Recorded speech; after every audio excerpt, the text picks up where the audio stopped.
we are now. Wait, where is this? Okay, so let's just. We already here. Are we Everyone. recording? Yeah, I'm recording. Welcome to the first episode of Cooking with Jeff. Woo! You I'm just just messed kidding. up my. Okay, never mind. Ooh, what happened here? Oh, now I pressed something on Discord. Ooh. All right, Jeff, what are you prepping? Today on Cooking with Jeff, we're making Brazilian cheese bread. Pão de queijo. All right, roll a Constitution check.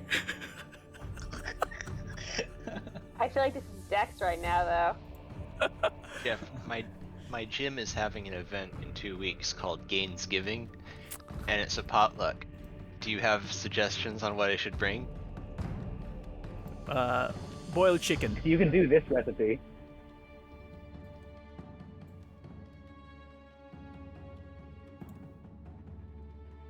If you could do this recipe, this would be excellent, honestly.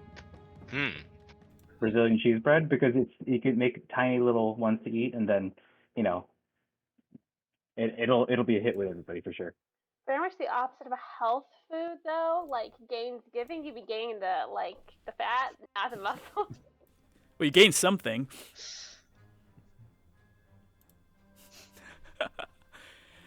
All right, so Cheese has protein, right? what And does so does beans? cream, Yeah, technically. just bring boiled chicken. Everyone likes boiled chicken. So we have chicken at home. Cream might not actually have protein. Milk does. Milk I don't does, remember but what the difference the is. protein is in like the liquid part of the milk. The cream is just the milk fat. All right, okay. It has a tiny amount of negligible, it has protein. Like Not 0.1 much. gram. For a tablespoon of cream, it has 0.4 grams. Oh, there you go. But that's a lot more than a tablespoon. Jeff, you match with your mixer. Especially for the show. All right. Well, actually, I have no idea what you guys want to do. I gave you a homework and you gave me a list, but I don't really know how to transition because I don't know where you guys are going. So what I'm gonna do is I'm just gonna say, well, you're back at your keep. And now, Remind me what we decided from the list. yeah. Well, why don't you guys describe? Talk about that Let's then, on see. what you guys want to do. I forgot what we decided. Yeah. Yeah, I don't think you've decided on anything. Jeff just said, "Yeah, that looks like a good list." In that order. Hey, if Jeff said it, No. it's good. Yeah, let's do it. I said I agree with the list in the exact order you put it in. I want the money first, and then go for God's sake. Baldur's Gate it is. Baldur's Gate. You guys travel to Baldur. Okay. Is that the plan then? I think that's a waste of time, if I'm being honest. So Do Baldur's. we need money to accomplish all the other things we need to do? That's a legitimate question. Do we feel like we're lacking in funds? No, so I don't think it's more about the funds. I think funds is just the icing on the cake, if you will, because we never explored Arachnian's mansion. We couldn't even get in. So I feel like if we're going down to find more, or actually to attract the Age of Worm cult down, or get more information, that was our last big lead, right? Was Arachnian, and there could be something in his mansion which could provide more insight. And we're assuming we'll be just let in now. The world, Sorry, you were breaking up. Sorry, I couldn't. I don't know who's we don't know who's in charge of the estate anymore.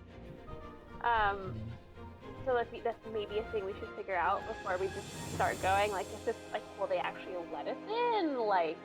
What is the situation down there? Have other people been investigating it? Smart. Because it's been a while. So I would It imagine has. it has just been sitting there untouched. I don't know a lot about this mansion, but it seems like there are two approaches. One approach, you show up and you knock on the door. The other approach, you show up and you knock down the door. So, and those are good approaches. How about we first ask? So I could cast Sending to Mr. Leader of the Flame, Older Raven Guard? Older Raven, and see, hey, what's up with the mansion? Because I think when we left Baldur's Gate, we told him that be careful if you try to go in because there's a fiend and whatnot. So yeah, we could start by asking him if they explored it, and then go from there. Yeah, just I guess fill him in on like we're looking for some more information related to Arachnian, like have investigations happened, like blah blah blah. Because I want to get as much information to make sure going down there is worth it in addition to the money. Maybe also, as just as important, someone would probably have to fill in Cathamil, who exactly this Arachnian is. Yes. Oh yeah. It's a long story. There are turtles involved in everything. Well, the turtle doesn't define who Arachnian is. It was part of the, part of the important part of the event, but it doesn't define who he is. So I'm imagining all of us in our keep, like in our hall, and like Eris is cooking some Baldur's Gate bread. I would even say if well, actually, yeah, you could do that. Eris, you're letting Eris actually in the kitchen. She's learning. Saphira is standing there ready to just like cold breath everything as the resident fire extinguisher. I will say another thing to consider is like we don't know if the money's still there. Like if they actually did explore, there's a chance it's all gone. Maybe not a great chance if they didn't feel like investigating past a fiend, but like still a chance. Yeah, it's possible. Yeah. Although I do agree with the idea that was the last time. Wasn't it the last time that we actually had any interaction with the that storyline? I guess. I don't know. It's all interspersed. That was not the last time. If I even recall, after that you went to the swamps. You met Ilthane. Oh yeah, the swamps, Ilthane. Yeah. I feel like this is the most clear one that we like left hanging, or we chose not to pursue. Though the other ones that felt like we were thrust into them, like we followed them to conclusion. If I'm remembering correctly, this was like the one that was not concluded. True. How much money are we talking about? Whew. How much, Boo? Oh no, no! I'm not gonna say anything. You guys have to be keeping the records. Oh, I think it was like I don't think you actually gave us an ultimate. No, I did. Took us. Oh, you did? Yeah, you guys kept it in a chest. Okay, let me. You locked it by the Medusa. The room with the Medusa. No, we weren't able to count all of it. Oh, but Okay. Oh, you have it. Goes with Granier Eris run. Sorry, it's a mess. My notes are a mess. Ran into the secret basement under Arachnia's mansion. Collected 5,000 gold. We put 3,000 gold into a crate. Yeah, so I guess 3,000 gold. 3,000 gold is not worth it. If there's more, yeah. 3,000 is not worth it. Imagine Hire an army for 3,000 gold. Remember back then? Like I don't know if we need to hire an army, but yeah, remember back then when you guys were just like, "Oh, you're gonna go back to these 3,000 gold pieces." That's why you're sitting over there cackling.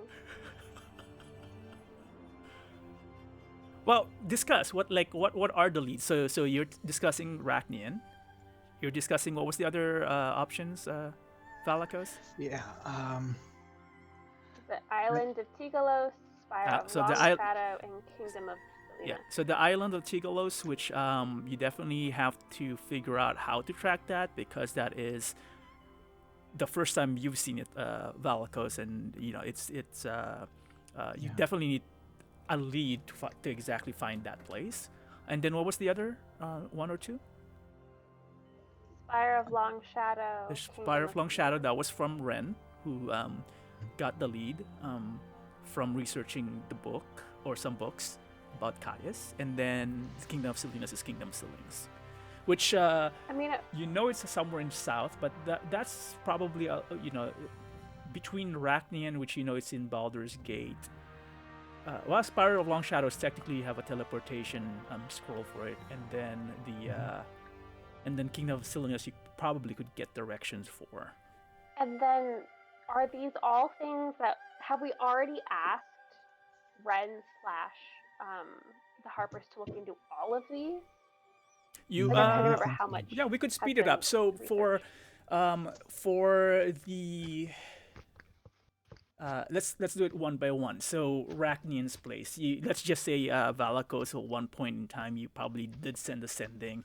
Let's just say a few days have passed, right? Like in between rebuilding the keep and assisting the various villages. Now that you have additional, responsibilities in the area, you find. Let's just say maybe another week or so has passed, just a general number, right? These guys are resting and getting used to the new life, and everybody else in the world is basically going back, or Sword Coast is getting back to the new normal. Regarding Rachnian's place, older Raven Guard, I assume that's who you're contacting, because technically Abdel Adrian is the Duke and the head of the Flaming Fist. Older Raven Guard is the one who took over while Abdel Adrian was in Waterdeep, but technically Abdel is the leader of the Flaming Fist as well. But I assume you were mentioning Raven Guard, older Raven Guard, right? Okay. Yeah. Older Raven Guard would have said that no, the Flaming Fist have not entered the caverns or the ruined arena, although it has been off limits. That does not necessarily mean that any other adventurers or thieves or bandits have went there themselves. Now, reminder that the underground was the source of where the undead were, so there were risks involved. And even though the undead mysteriously vanished, there are still traces of them, within the Undercity of Baldur's Gate. But specifically, Rachnian's estate has been off limits, as far as they know. As far as Tigalos, even the Harpers have not heard of either the island of Tigalos or the Lake of Unknown Deaths. There is possibility that if it were written in the Avatar's book, that those may be old names and they may have changed names throughout history at this point. So they may not be called the same way. So there definitely need to be more information, because that could be anywhere at this point. Okay. So did you say the Harpers? The Harpers, yeah. This information? Mm-hmm. Okay. Because because that would tie in with Ren's research with the Age of Worms, because he's the one who is focusing on Age of Worms and Caius, right?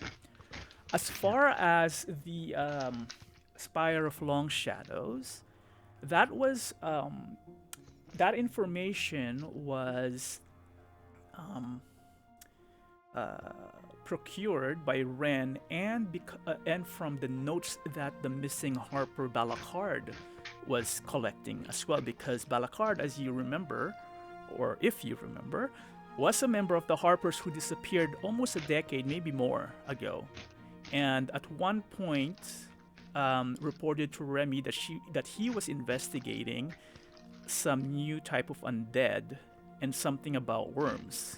Right, so they didn't care about that back then because it wasn't a big threat. But now that now that you have brought the notes from Eligos, she recalled that Balakard was looking into it, and again, he hasn't been back in about a decade. The notes that Ren found was from the Harper's library that included a scroll, the similar picture scroll that was used to teleport you to Zontal's tower. However, there's only one picture. So they don't know exactly where Kuluth Mar is. It's somewhere in the south. But that is where it's pointed at. Again, it may be an old name. You are in the Sword Coast. Mm-hmm. This is somewhere like farther down south. Not there, to look for it. The best way of getting there would be using the scroll. However, it is a one-way scroll. Okay, it's only one picture to head there. It doesn't necessarily mean you guys can prepare something for you to get back, and it doesn't necessarily mean it would work. But just note that. Okay. Yeah, like I have the word of recall to Yep. return back to our To your keep. so Yep. we could So try you could that. do that. But Very handy. the other thing to remember though is because it's one way, and it could be in any jungle. If you travel back magically, you may not be able to find your way back to the Spire of Long Shadow. So if you're gonna go there and research something, you better be prepared. I mean, again, it may or may not be important, but we'll find out. And then finally, the Kingdom of Salinas. Technically, you guys can get directions. This Kingdom of Salinas would be a smaller yet older kingdom somewhere in the south in the border kingdoms. South of the In the continent. border kingdoms. The border okay. So kingdoms. border meaning like, is it way south of Baldur's Gate or is it on Way the south. border? Yeah. Of, No, way way south. Yeah. It's a border kingdoms. It's known as a border kingdoms because there are a lot of kingdoms along that border, right? And Salinas is kind of like one of the older ones. It changed names a few times, but it is now called the Kingdom of Salinas or the City of Light. Wait, which border? It's just called border. You wouldn't know what the cities are back or the towns are. It's like farther southeast. I didn't actually load a map, but I do have a map of where the border kingdoms are. But it's I don't.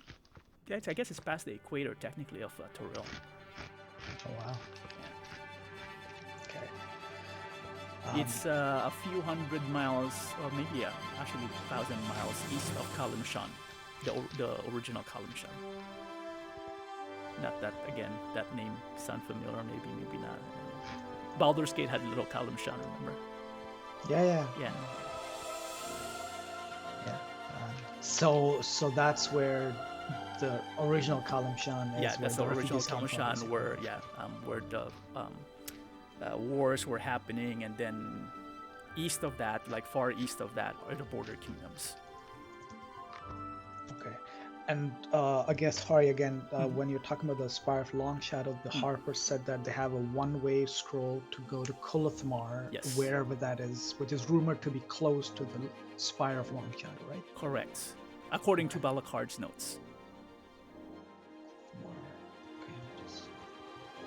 And this is all of the information we have and everything currently. I would say so. You could ask some more questions and I can elaborate if I forgot something. But that would be the baseline. Thank you. Probably we should have talked about that problem in the messenger so I could have prepared all four. Now let's see which one you select and see if that's one of the things that I prepared for. And then suddenly, oh wait, option 5, let's go there. Option 5, beach! Well, you said one of the things is a beach episode? Onsen episode. Onsen episode.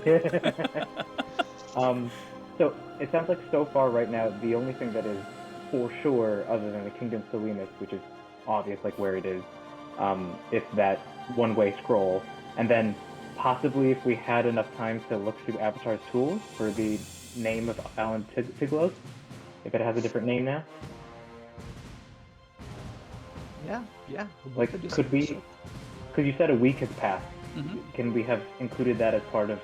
Yeah, but No. it's obscure. The fact that Valakos has found the entry about the island of Tigalos is basically the extent of your findings around that area, that piece in the Avatar's book. Can I? So when the Harpers told me that, could I have asked them to do some research for us on this Order of the Divine Light? Was it called? Sorry, Yeah, the I mean, order, sure. right? I mean, I would Would say they- that as far as their records go and what other, their agents could tell you about the Order of Light is that they're just a legendary tales of, either they were paladins or some say they were druids, but they were like an order, a group or maybe even a kingdom of such things. And some say they were humans. Some say they were That humans. sounds very Selena to me. And some I'd have to say, and say, some say they were elementals or primordials. It really depends on which text. But what is common between them is that they were an order of justice, and they were, you know how in fairy tales there's always like good versus evil, and there's always they were always portrayed as the good that vanquishes all, like the evil, that fantastical evil that were threatening the world, or whatever the story things were. But for the most part, they were just heroes of the placeholder heroes of most stories told. So then it's harder to find information because it's all just legend and fantasy. Yeah, and essentially. I'm pretty sure some of you would have heard tales of, you know, similar stories of the Order of the Night, Order of the Light, or different names, but, you know, similar tales. So it's like King Arthur and his round table. Exactly. Kind of like that. Yeah. And each region would have their own version. Nice. Yeah. And I think as part of that Island of Tigalos section in the Avatar's tools, there was also a mention that this island was in a lake called the Lake of Unknown Depths. Yep. Could I have asked the Harpers to see if they found any information on that? Yeah, like I mentioned, both names. Same thing? Yeah, both Both names names, okay. are because both names would be contemporary to each other, and Island of Tigalos would be a little bit more unique. However, like Unknown Depths is like, you know, probably been renamed at this point. It's The like island of known depth. Island of 500 feet. Yeah, 500 feet. the island of an inch. no one ever went in it, so that's why it's unknown. But the final one know that this is breaking just 1 inch. Like, oh, this is like a puddle. which makes the island really just like a small, I don't know, land surrounded by a puddle. I don't know. It was named after a rain. Yeah. Like drainage ditch area. I was on a backpacking trip recently, and we were at a lake, and we saw an island in the lake, and we were like, someone should swim out to that island, and nobody else wanted to get in the water, and I got in the water. I started wading out. It's like, I wonder how deep this lake is, and I just started wading out. I just kind of kept going, and I was like, I'm still waist deep, and I'm halfway to that island. You found it, Max. You found it already. And does Max know the history of the Age of Worms? I don't know, Max, do you know the history of Age of Worms? Probably not. Yeah, probably not. Yeah, I think we should fill him. Yeah. Where should we start? Thanks for volunteering. No. I mean, like, I wasn't there long Actually, ago. this would be actually a good review for me to also see how much you all remember, in case I need to adjust information or lore. Retconning some stuff, are we? Well, not necessarily retconning. It's more like maybe leading you to like the correct direction. Or if I like your version better, then yeah, retconning. Because no one watches the videos anyway, so no one's gonna say, "Hey, you said this last time."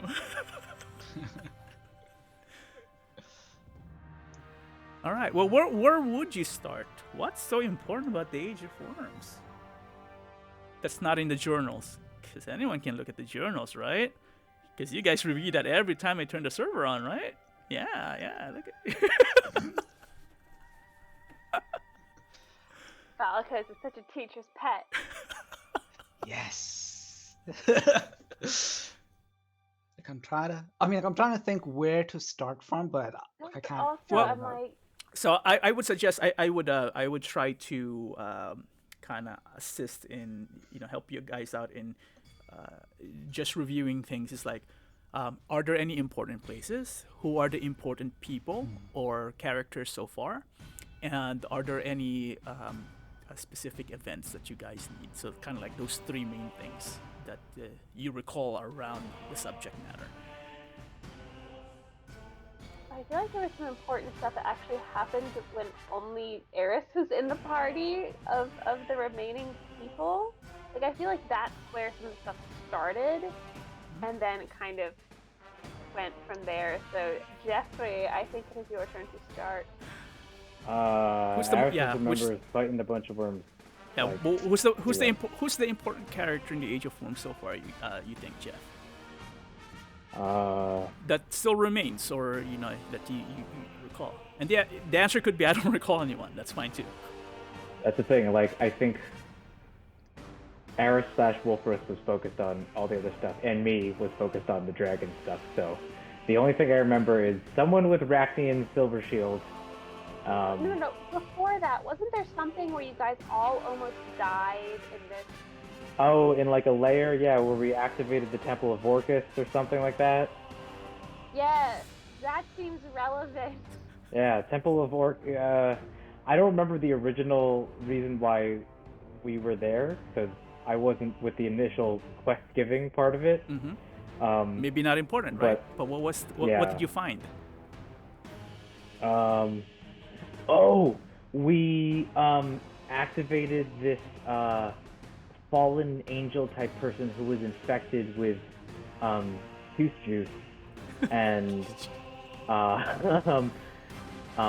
and they tried to kill us. What happened? How did we? Oh no, we teleported away. We didn't actually. I don't know if we actually finished them. Wasn't there something where you thought somebody was somebody else and they killed somebody and I remember there being a name.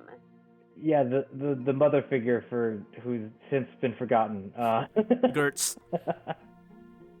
Who showed up again in Gertz. Lady Amina. Lady Amina. Before that, she was Gertz. someone else. Gertz, yes. Wait, Yeah. she was Gertz or she was impersonating Gertz? She was Gertz, and then for some reason, I don't know why Lady Amina. I don't remember why she had her face. She wasn't Gertz. Gertz was the mother figure, but then Gertz was sacrificed so she could teleport out to the Book of Caius that you guys gave her. But Lady Amina teleported out with the Book of Caius? Yeah. She wasn't known as Lady Amina at that point, but it was Lady Amina, yes. Wait, so there's a Book of Caius just laying out there that we don't even have?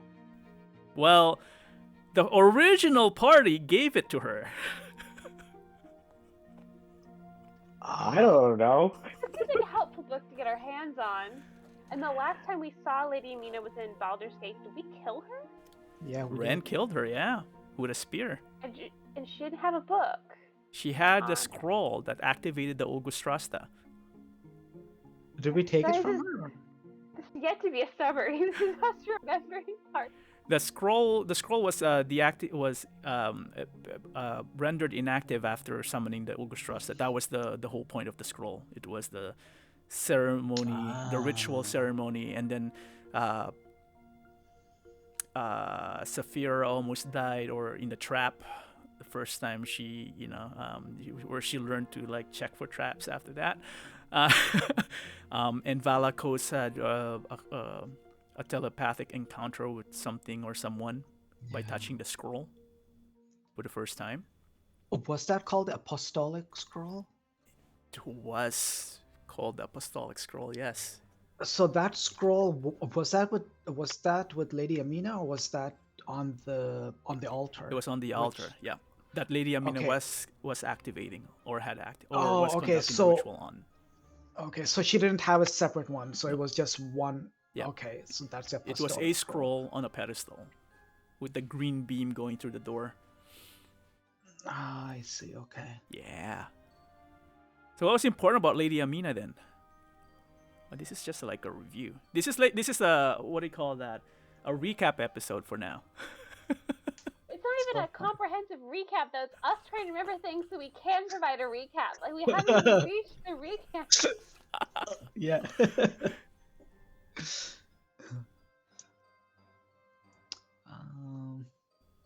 So what was important about Baldur's Gate or Lady Amina there? Okay, so the basic thing I remember is when I joined the party before Valakos was there. There were 3 cults. One of them being the cult of Caius, the other 2 I don't remember. There was no cult of Caius. It was Baal. That's what I was thinking. It was Baal, the Ebon Triad, and no. It was the 3 of them were called the Ebon Triad. The Ebon Triad was composed of the cult of Baal, the cult of Vecna, and the cult of Leviatar. Vecna, I recognize that from Ah, Stranger Things. I still haven't seen the newest one, so I don't know how they represented Vecna.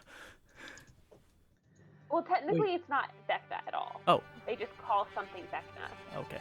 Like the same thing they call like the other thing the Mind Flayer, like just as a term, basically. Okay. But yeah, Um, so those three cults combined were supposedly the Ebon Triad, and the Ebon Triad was supposed to be what? Raging Fire? They were summoning an overgod, yeah, because you guys fought like this weird creature, the first big creature you guys fought. But that wasn't Caius. That was something else. That was something else. But the notes says what? Anyway, that was the first time you all saw the segmented worms as well, if I'm not mistaken. Right. Yeah. Yes, that was the first. There was worms. There was a bunch of undead with worms, and I feel like. And that was the tie of the Age of Worms to the Dragon Cult and Rachnian. And we found a prophecy about the coming of the Age of Worms, and I think thus the rise of Caius. Because the whole reason Baal wanted me to stop Caius is because he doesn't want Caius to come back to the world. Of course he does, I guess. I don't know. Do you know why? Were they like enemies or something? Yeah. Why are they enemies? It's it's the god that's giving you some power. I don't know. Was Caius? Caius is not the one who killed him. No, it's not. No. Caius was not the one who killed him. I don't know why he doesn't want to come back. Oh, okay. Maybe you should commune to your to your god. Fair. But we found that prophecy list, and we're basically trying to move forward by figuring out what the heck the weird, elusive prophecies were. Some of which had already happened, we thought, some of which we weren't sure, most of which have probably now happened. We were trying to prevent all of Baldur's Gate, it didn't work out so good. Yep, the prophecies are Maybe listed. there's still a couple things we don't know about in that. Yeah, as Saphira is explaining the part about the prophecies to Cathamil, Valakos opens up the Avatar's tools because he found an excerpt in the Avatar's tools talking about a prophecy. Good job, Valakos. Let me try and find it. I mean, it's open to everyone, but yes. So Yeah, but somebody actually reads this. if you Fair. like if you look in the journal section under the Avatar's tools, histories of blah blah blah blah blah, histories of divine artifacts, there's a reference called the Age of Worms. If you open that, towards the end there is the prophecies, and Valakos and me, freaking nerd of a person, I compared both of them, and plus, Blue is like, you have two different samples of the prophecy. Are they really one and the same? So I compared both of them, and they seem to be quite different, between each other. I mean, I don't know if that means anything, but Where's our share, Jeff? I'll ship it to you. Well, thank you for looking at that. Interesting. I can definitely recognize some of them are similar, but yeah, some of are, yeah. But as you go down the list, it gets quite different than the ones we found, or the ones all found. sound familiar. Like a hero beloved by many will sacrifice many. Yeah. I'm wondering if the city will fall is Baldur's Gate. That one's much more generic. The first aspect. Do we know what the aspects are?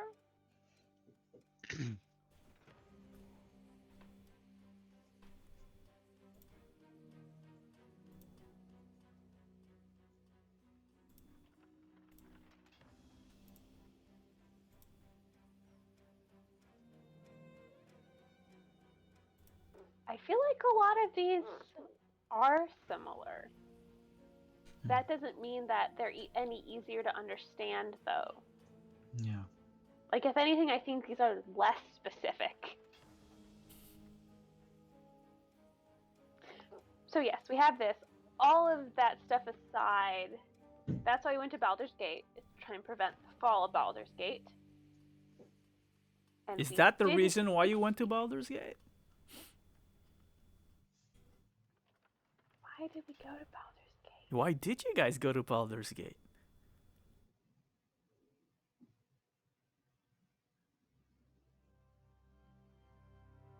Wow, because people just want to go to Baldur's Gate. You were tracking the dragon's cult at that point, and they were heading north. And then that's when we discovered what we thought was the plot to destroy Then Baldur's you Gate. realize that one of the notes from the cleric Theldrick, who Aris killed in the mines from the cult of Leviatar, had the note to Rachnian, and then you realize that he was also in Baldur's Gate as the head of the championship games of the arena. So you went to Baldur's Gate, and you met Kalar, or rather, Kalar found you.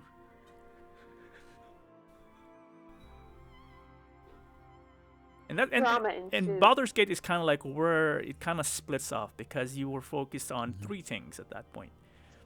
You were focused on learning more about Rachnian, but also trying to rub elbows with the powerful, which means Silver Shield, Older Raven Guard, and Rael. I forgot her last name of the Thieves Guild. Miss Ninetails. Sure, Valakos doesn't recall. No. The Master of Disguise? No. The one who actually, it was Ren who was acting as yes. the contact. Yeah. Yeah.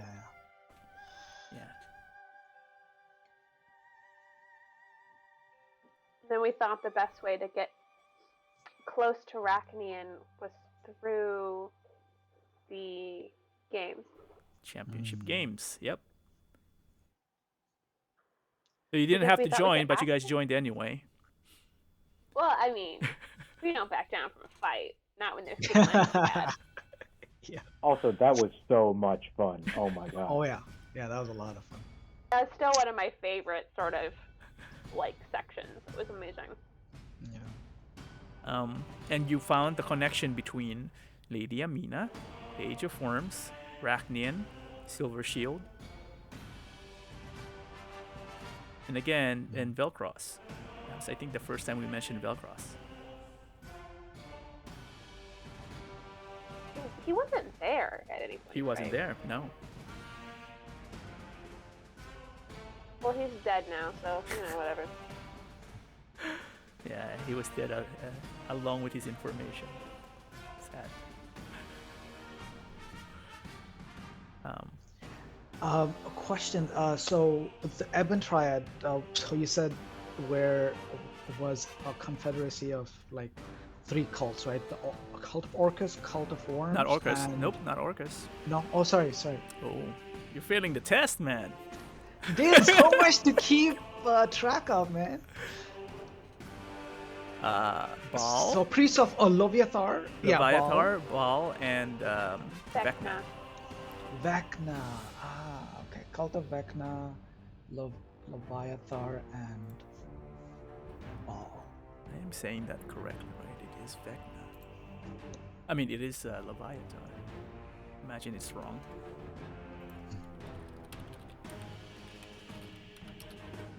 No, it is Leviatar, yeah. Stripped. Okay, and then so the notes which we see in the journals, right, from each of, so it seems like each of the 3 heads were Theldrick, Gralak, and there's one more, the faceless one, right? Faceless one, yes. And so the notes that you have is from each one when the party went to each of their headquarters and kicked their butt, right? Okay. And sacrificed him to get the overlord or overgod summoned, yes. Wait, what? They were trying to summon someone, like the Overlord. The cults were trying to summon the Overlord. Do we know who this Overlord is, or no? Well, thanks to the party killing everyone, it acted as Okay, the well ritual, and they summoned it, and they killed the creature. It's Oh, so they summoned it. So they summoned the Overlord and then they killed it. yeah. Okay. It's basically the same story as what happened in the arena. If you haven't seen the pattern yet, I'll draw it out for you. The party is basically the one killing and assisting with the sacrifices, and the sacrifice and the ritual basically summons something big. Yeah, we're not actually good at stopping rituals. We're good at completing them. for the Having for to the kill oppo- the thing we yeah just summoned. for the opposite team. You're completing the ritual for the opposite team. Okay. Okay. This part I never knew about, so this is interesting to know. Okay, so so basically ended the Eben Triad.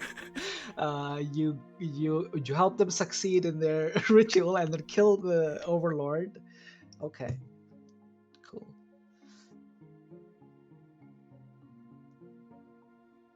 Well, where does that leave us then? What? So okay, so you found the conspiracy again that links Arachnian Silver Shield and Lady Amina to the Age of Worms. How?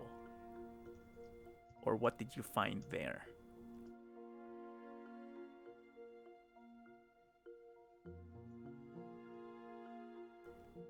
First one to answer correctly I gets remember- gets an extra level. I I'm remember just kidding. that Arachne became the Death Knight, and Silver Shield also disappeared somehow. That's right. I don't remember. And Lady Mina died, but I don't remember anything else. And people forget Eknian. Was it the guy who paid for us? Ekam, yeah. Ekum. Ekum. I still have his mummer's cuff.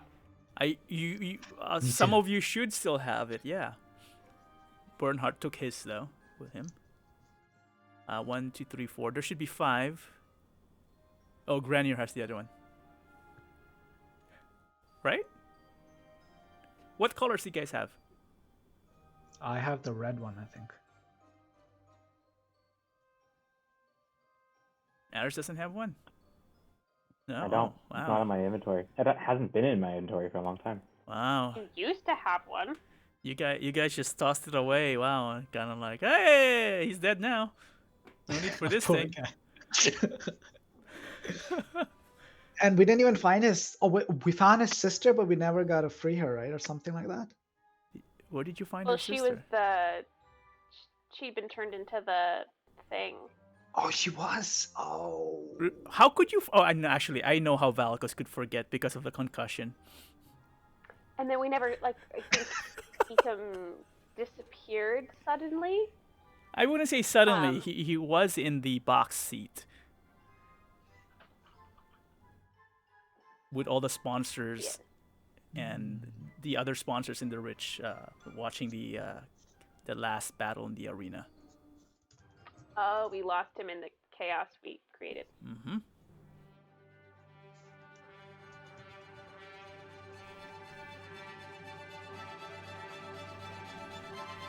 So what are we doing now? So we are trying to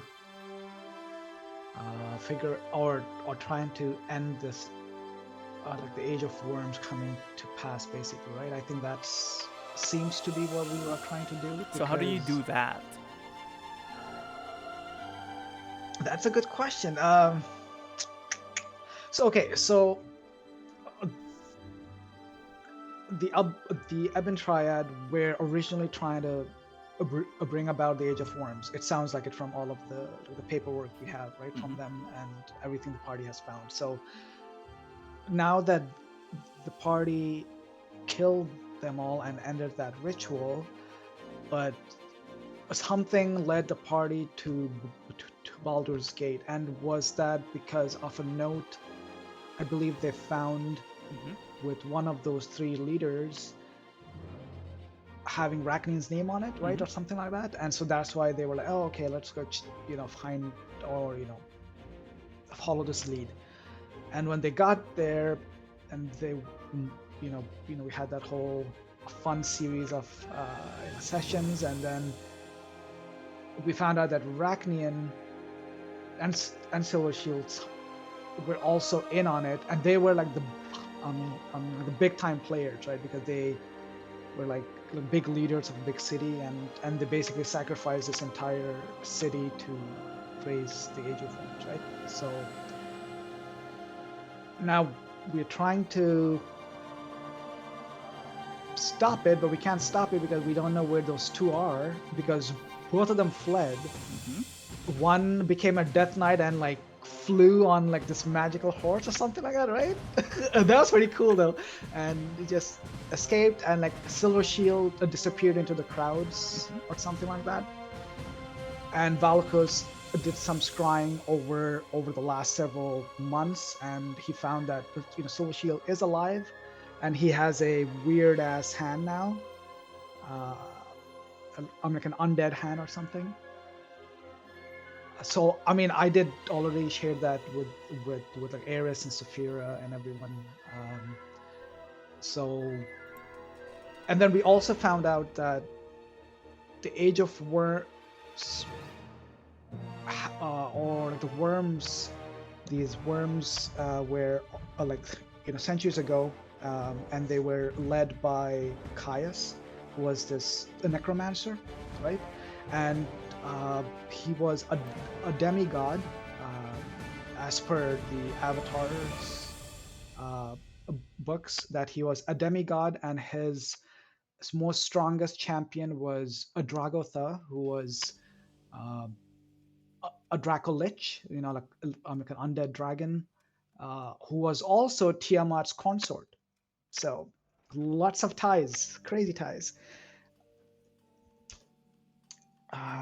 So I mean, at least from Valakos' standpoint, this is more personal for him. It's like I need to find Silver Shield and bring him to justice, basically. Valakos, why don't you roll me? Do you have a history?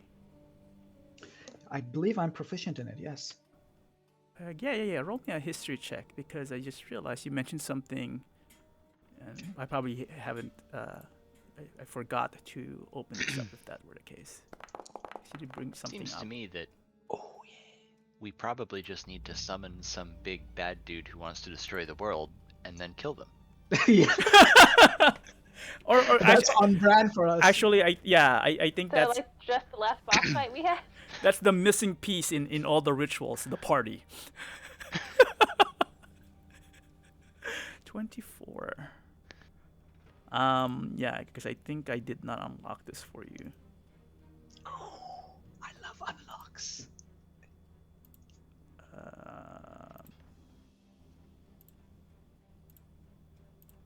There you go. Oh, what? Limbs and secrets. Sophia, can you read this? Like, I can't. There's a lot of text in there. I'm not sharing it. Wait, where is it? Sorry. It's called Limbs and Secrets under Avatar's tool. Under Avatar's tool. Okay. Oh, just showed up. Okay. Because Valakos I pointed can't read it. parts of it. There's a bunch in languages I cannot read. Oh, okay. I can see a little bit that's in translated, like one sentence. Disclaimer. The disclaimer. Most accounts stated that he was originally a human wizard, although some reports claimed that he was a half-elf. I can't read that piece. I can't read that piece. So I guess we each start reading it and then complete complete each other's sentence. All right, there's the two sentences. I'll just read what I can see. All right. Oh, it's Dwarvish. I see. Wait, Blue, do I have access to this book? Does it make sense for me to read it? Yeah. I mean, Valakos pointed it out. I mean, all right. Again, I'm not saying this is useful. I'm just saying this is unlocked. Valakos is pulling out books and flipping through, and Kathmail's like, "Oh, there's some Dwarvish there." It says most accounts. It's like a bunch of stuff I don't understand about. Let's see, 2 paragraphs. Well, 2 blocks of text, multiple paragraphs. Wait, where are you starting? I'm in Limbs and Secrets, and there's a big quote block, and then there's a title line and like 2 paragraphs, and then there's 2 sentences in Dwarvish. Maybe someone should Okay. start from I the can beginning. get from the beginning. Yeah. Well, do we need to read the disclaimer part?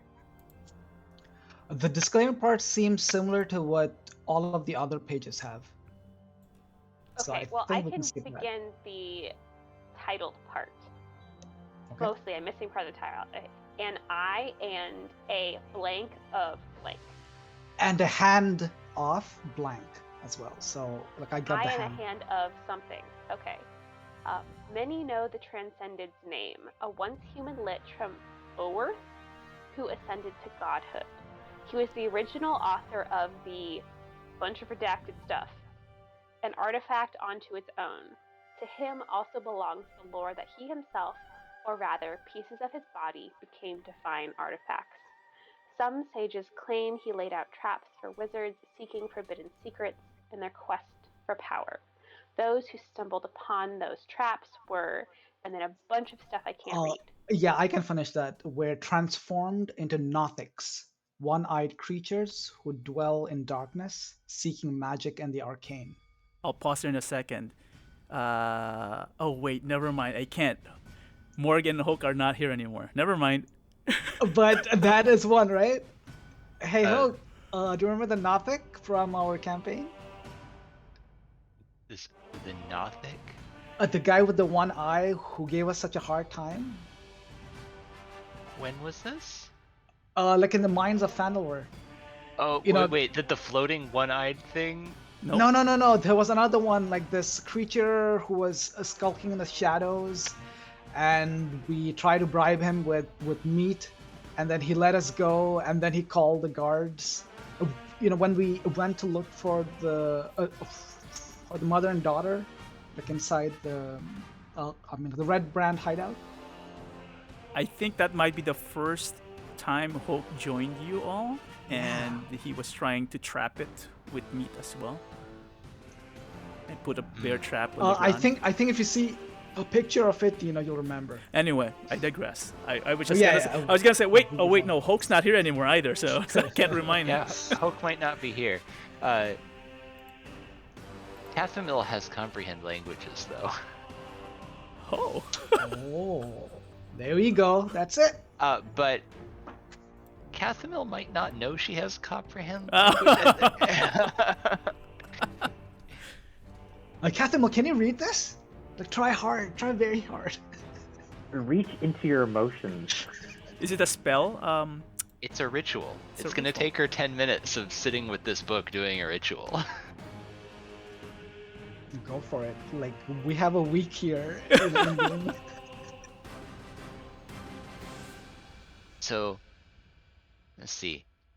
Maybe you hand Cathamil the book and she's like, well, I don't really know any of these languages, but as she sits there staring at it for a long time, her mind starts to latch on to something, and so she sits by the book in a deep concentration for, maybe in this case it was more than 10 minutes. Maybe she was sitting there for a while, leafing through pages. But eventually, as she's touching the words, the characters sort of dissolve and she starts to see the meaning in the characters on the page, but only as she's touching the book.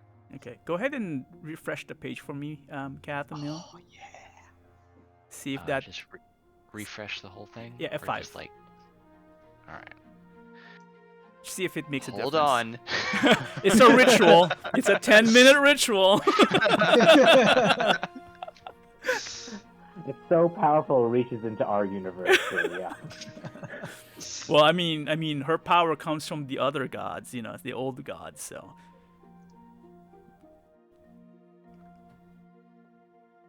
Did it load?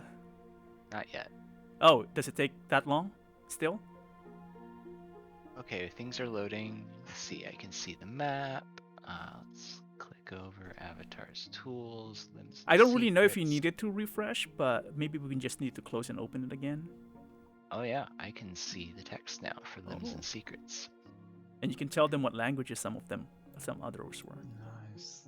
Oh yes, there is a researcher's disclaimer in Sylvan. I think you read that already. Or Only oh, is- part of it. Oh, it's Elvish, Draconic, and Sylvan. And Dwarvish. Oh, alright, I'll just read the researcher's disclaimer here. Cool. The collected information here may or may not be the whole story, nor even the true story. Some tales have been retold multiple ways, that they have entangled with local myths and legends of their time. Names may have changed and stories may be embellished. It is noted, however, that at some point the stories still hold a semblance of truth, a basis in which the stories of legends and the artifacts described once existed in one shape or form and possessed by heroes and villains of the time past. And then we go to the next section, and it says, an eye and a hand of secrets. Let's see what languages. It's like An is in Dwarvish, I is in Infernal, and a Elvish, hand Dwarvish, of Elvish, secrets Celestial. This is a lot of different languages. Crazy. Alright. Many know the Transcended's name, a once human lich of Oerth who ascended to godhood. He was the original author of the Book of Vile Darkness, an artifact on its own. To him also belongs the lore that he himself, or rather pieces of his body, became divine artifacts. Some sages claim he laid out traps for wizards seeking forbidden secrets in their quest for power. Those who stumbled upon those traps were transformed into Nothics, one-eyed creatures who dwell in darkness seeking magic and the arcane. It was common to find Nothics in cults serving as guardians or jesters, as well as spies to the Transcended himself. Most accounts stated that he was originally a human wizard, although some reports claimed he was a half-elf. After having become an extremely powerful mage and starting to fear for his own mortality, he was taught by Orcus how to achieve undeath, later becoming one of the most powerful liches ever in existence. During his reign, he trusted his lieutenant Kas, K-A-S, with most administrative tasks. He forged the legendary Sword of Kas as an instrument of his lieutenant's authority. However, his evil manifested in the sword seduced Kas into usurping and killing his master. Kas then battled his lord, who banished him to a different plane, but not in time to avoid his own destruction. The only traces left of the Transcended's physical body were his left hand and eye, which still carried a fragment of the Lich's will. So maybe we should keep track of left hand and eye of... Was it Silver Shield's left hand? I think so, yes. What was the name of the wizard, by the way? The Lich wizard? Oh, let's see. Many know the Transcended once human. He was. Wait, did it say? Is it? I don't know if it's named him. Those who stumbled. Yeah, it's just because the beginning was many know the Transcended's name, a once human lich from Oerth who ascended to godhood. He was the author of the Book of Vile Darkness. Wait, don't we know the name of the super powerful lich from something else? There's a lot of super powerful liches. All right, maybe The it hand's hasn't. also in the prophecies for the Age of Worms. Sorry. Maybe I should keep going. I don't think it's named him. I'm not seeing it. It's taught by Orcus. Maybe keep that name around to achieve undeath. But Sword of Kos should maybe keep that around as well. Kos being the lieutenant dude. All right. I don't know if you guys are taking notes. I am not right now, but okay. Let's see. Alright, going on to the next paragraph. It is said that the hand grants superhuman strength. Its deadly touch freezes creatures and has the even greater power to instantly slay a creature or drain its life force with necromancy. By means of various hand gestures, its user can cast a variety of deadly arcane spells. Oh my goodness. All Silver right. Shield is more powerful than before. Yes, And the eye supposedly grants its user superior sight, including the ability to see through illusions, see through solid objects, see in complete darkness, and even see their own future. Alright, powers for the hand and eye. Their full array of powers are barely known, as both artifacts have never been owned by a single individual, nor have they often been seen. Their owner took upon himself the title God of Secrets. And so it seems the parts of him left behind took that title to heart. So I guess this guy's just known as God of Secrets. I don't know if we have a true name for them.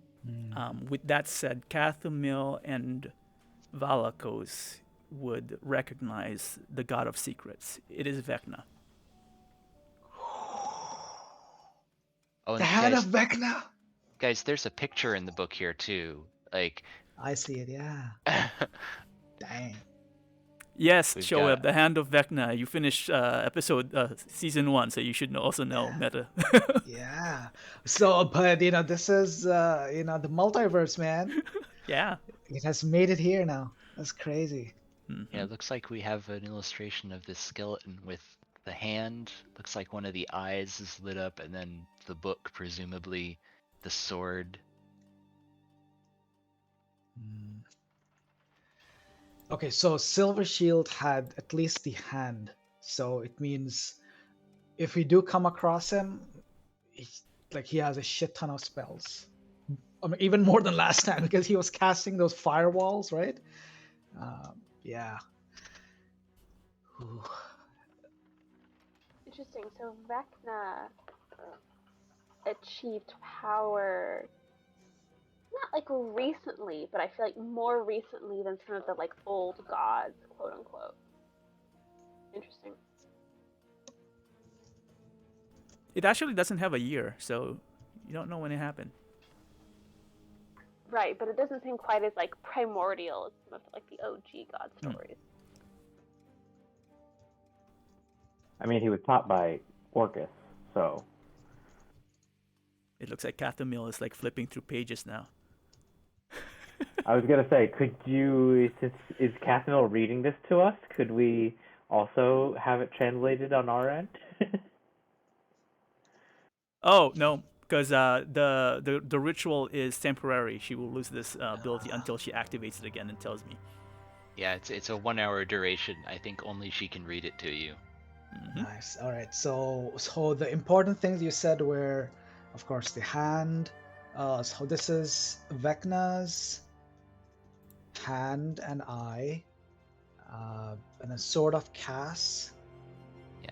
Uh, Cas, and- K-A-S, in case As- it matters If later. I understand the story, the evilness from from Vecna infected the sword and got, I guess, charmed Cass into killing Vecna?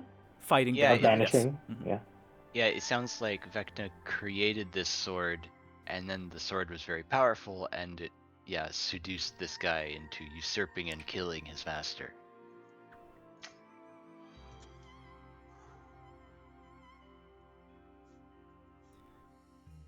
So be careful of enchanted swords, I guess is what the lesson of the book is. Wait, hold on. Sentient swords are kind of, Wait, weird. Cass's master was not, during his reign, trusted Lieutenant Cass with administrative. He forged Eamlan's Cass into serving killings. Cass then battled his lord, who banished him to a different plane, but not in time to avoid his own destruction. It sounds like Cass killed someone who was not Vecna, someone else who was his master, and then battled his lord, which was that Vecna maybe, and that person then banished him, but then that person also got destroyed. Yeah. It was like a mutual destruction. Yeah. And what got left behind are, the hand, the eye, and the sword of Cass.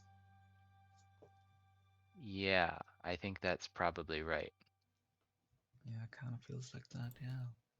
But I think it's probably reasonable to suppose that this God of Secrets, Vecna, when he got destroyed, he only just got destroyed on this plane and probably is still out there on another plane somewhere. You never know, yeah. Yeah, Or maybe not. I don't know. he got royalty rights at Stranger Things, like you guys said. You know. And also, yeah, he also authored this book of vile darkness. I don't know if we have a reference on that previously, but No, I don't think so. I can query my notes. also maybe note that he's from Oerth, Oerth. Does that ring a bell, Orth? I don't know. Hometown might matter, might not. Seems like a tidbit we could hold on to. So I was just skimming the other like worm-related notes, and in the original prophecies we got from like the underground layers, one of them mentions a kingdom of light, which I think we had originally theorized as being the kingdom of Venus, which is interesting to me that it's referred to as kingdom of light, and then there's also like the divine order of light, which has to do with the tower, the island, and the lake. So I am wondering if there's like some connection there.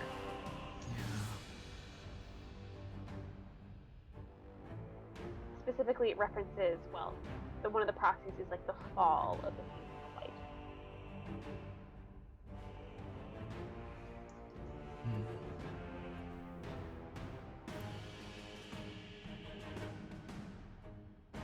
And then maybe just remember the researcher's note. All of this is probably a little bit rough and maybe passed through many rounds of telephone. True, yep. And actually, I think every single page which we uncovered in the Avatar's tools have that same disclaimer. So it's possible that Koth is Caius. It's also possible that the DM just gives himself wiggle room. DM Fiat, after all.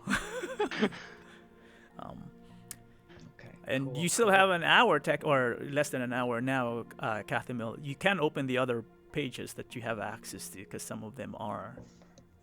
Oh, There's one on Orcus. Orcus? I think I Alright. can read that one entirely too.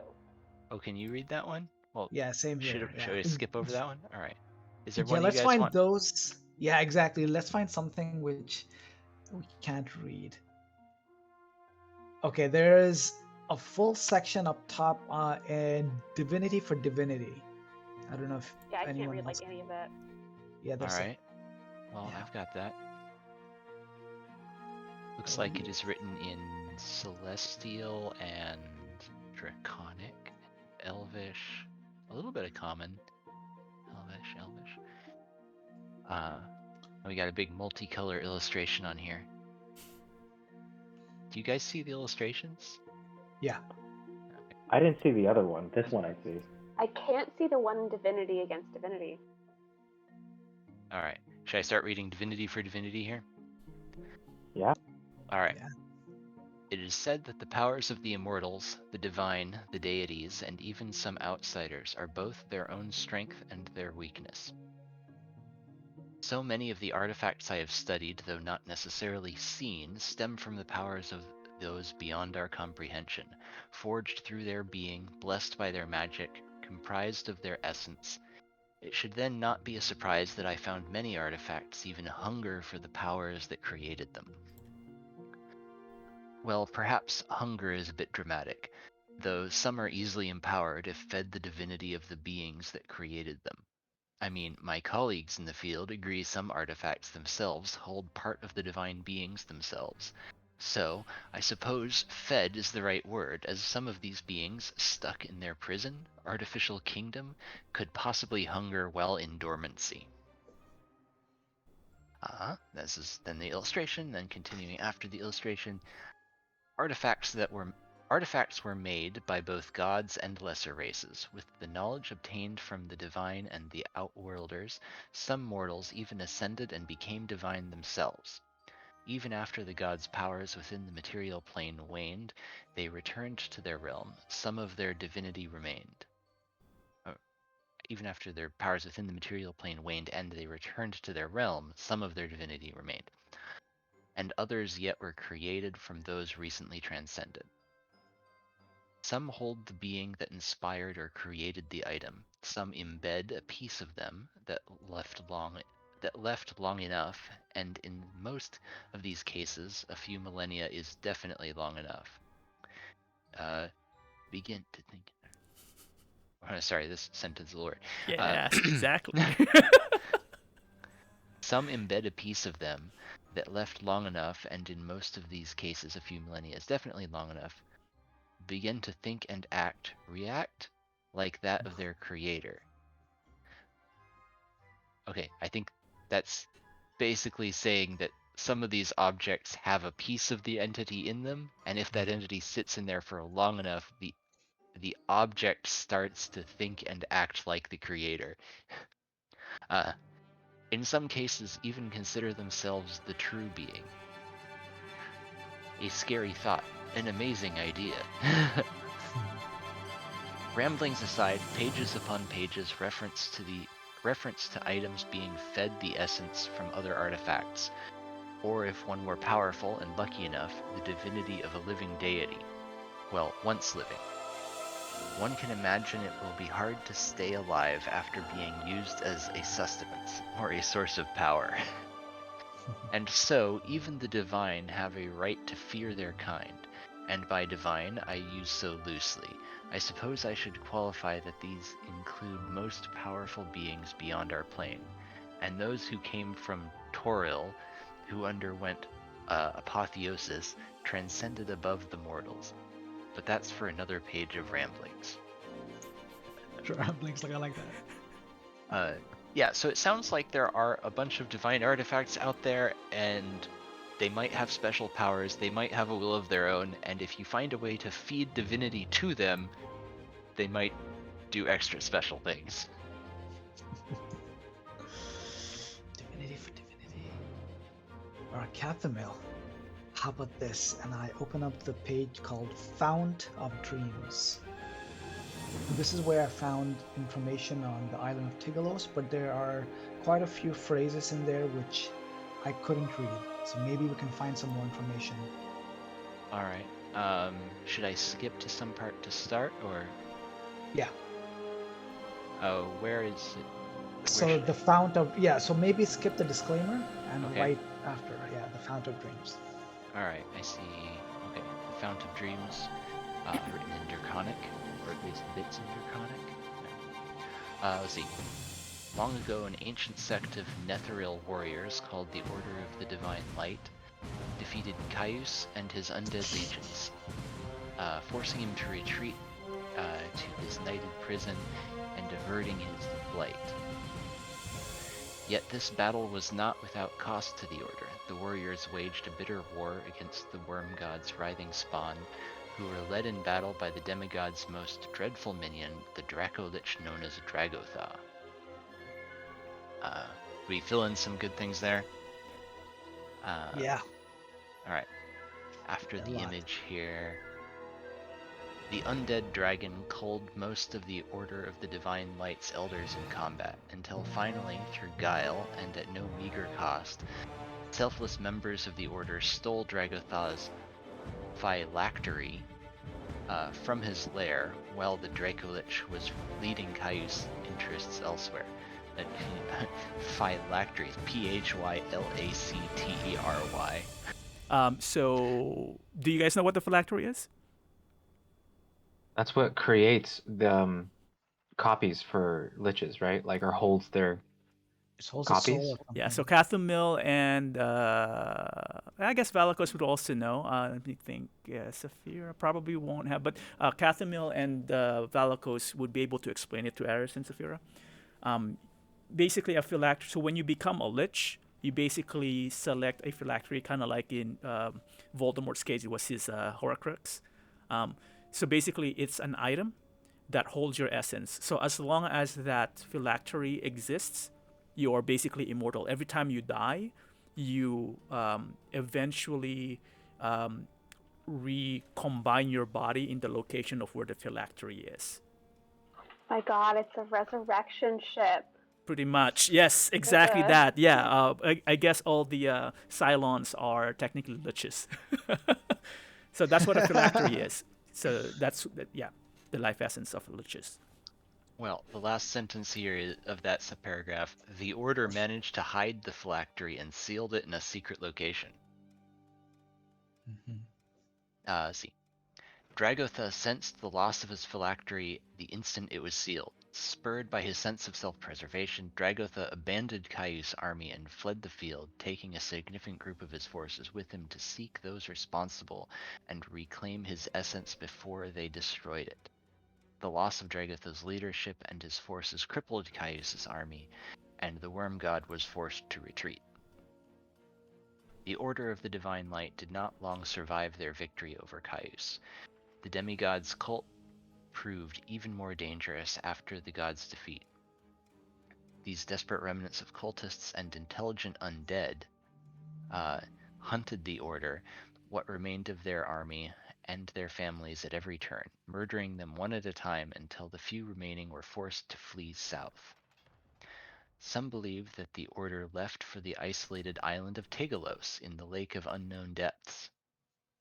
There, far from the enemy's grasp, the last members of the Order worked their final magic to forever preserve their lore.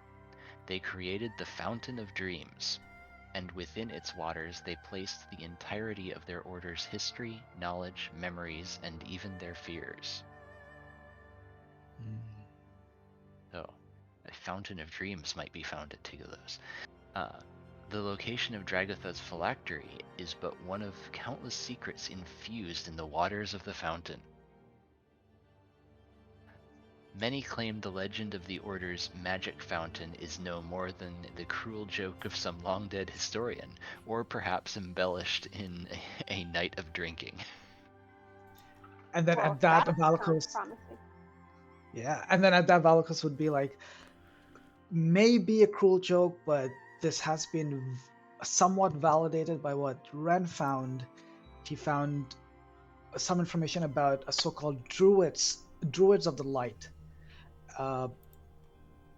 and it was some sort of like a tomb. So this seems to be over time maybe lost to time, that piece of information. So I almost feel what Ren found corroborates this in a way. And Ren said that the Godsbane's, at least the location, if not the actual weapon, was buried with these druids of the light. So, Shit. so in this island of Tigelos, we can hopefully find a lot of information on Caius, Dragotha, and the Godsbane. In case you're curious, the languages here, a lot of the key phrases are just a smattering. We've got celestial, deep speech, draconic, infernal. Is deep speech like the weird squiggly looking one? Like just out of character. There's like celestial is the one that has like a bunch of circles. And then there's just like weird, it looks like fucking death metal band font. Is that deep speech?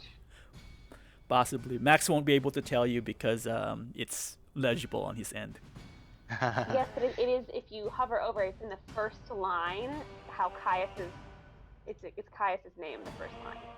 Is that in deep speech? Kathumil turns to you and says, "You know, I speak deep speech, but she said it in deep speech."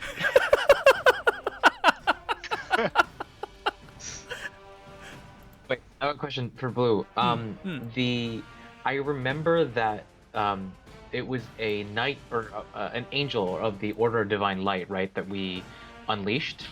That's what I was talking about before. It was not an avatar. It was a diva that was aligned with the Order of Tyr. Oh. Oh, the Order of Tyr is an order of paladins, right? Because that's where you met Lord. I was gonna say Valakos. Shoot! I just had his name. I totally forgot. But yeah, you escaped with 3 of the knights of Tyr, who went ahead to Greenest, while you guys save Frickley. Remember? You don't remember? Okay, never mind. Oh, One more language I cite here: primordial. Ooh. Going old school. The phrase intelligent undead is in primordial. It's like the only thing that's in primordial. Cathamil, roll me. You have history as well? Hold on, let me pull a character sheet up. So many pages. She does. Oh, okay. Roll me a history as well, since you've been reading things and flipping through pages. Alright. Come on, roll high, roll high. Ooh, you also rolled high. I'll open a couple more for you guys. Oh, dude. Again, I'm just opening random things, whether or not they help or not. Figure it out. Give me a sec. Oh, why is this not okay?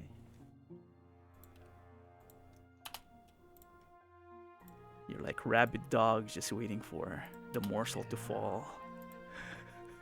At least I know Valakos is. Where did it go? Like Hathamel, like, are you proficient in history? She is. What other proficiencies do you have? She has Arcana, Insight, and Nature. I like that you asked that in character. Like, what are the things you're really good at?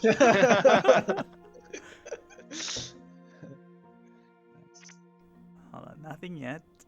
Looking for some reason. By the way, Blue, did Yep. you write all of this, or is this from a thing? Some of them I wrote, some of them I reinterpreted based on our world, and some of them I just copied and pasted. But were you also the one who put them into different languages? Oh yeah. What? You're a crazy person. What? It's the all about fuck? immersion, man. Because remember, the way I wanted to do this while we were in person, I was giving you guys printouts and handouts. That was my idea, and like I can't replicate that, so I had to figure out how to do that in Foundry. Ding ding, there you go. Rod of Law. All right, Cathamil, go for it. This would be the The last rod- two entries if you find the other entry. That may or may not be important. Elementals as well. Okay. So is Rod of Law, is this, you mostly can't read this one? There are a few I can words. read most of it, but I think there's some dwarvish stuff in here. I see a bunch of Draconic, so I assume you can read that part. Yeah, I can read that part, yeah. If you want to break from reading, I can just pause whenever the dwarvish comes up and you can say the word. Alright. Okay. I'm going to skip the disclaimer. The title is The Legend of the Wandering Dukes and the Rod of Law. Many thousands of years ago, long before the rise of human civilization, two ancient powers struggled to determine the fate of the still-forming plains. On one side was a primal being called The Queen of Chaos! a tentacled horror from an age before ages. Against her stood the rigid legions of the Solar Dukes of Aka. AAQA. the most cultured of the elemental lords who ruled before the birth of the living races and who yet controlled an empire that spanned worlds. Centuries of stalemate collapsed when The Queen of Chaos. recruited her most potent ally, a ruthless prince of demons named Miska the Wolf Spider. Miska and his demonic legions. Hold on, I assume these pictures are the Queen of Chaos and Miska the Wolf Spider right here? I guess so. Renditions of them. Okay. No one actually know what they look like. Miska and his demonic legions laid siege to the Solar Dukes. territory, routing the elemental armies and snuffing out The culture of Aka. one world at a time. When all seemed lost, a consortium of 7 great Solar Duke. warriors withdrew from the conflict and developed a plan to destroy Miska the Wolf Spider and break the back of the Chaos Army. An epic quest ensued, of course, in which these wandering dukes scoured the Great Wheel. for a weapon or secret that would undo their hated foe. Drawing upon the lore of 100 cultures, they constructed one of the most potent artifacts in history, the fabled Rod of Law. They returned to the war at a pivotal battle on the volcanic field of Hesh. There, the greats of the Wandering Dukes plunged the rod into Miska the Wolf Spider. When the absolute law of the rod mixed with chaos of Miska's blood, the great planner rift erupted, shattering the rod into multiple pieces.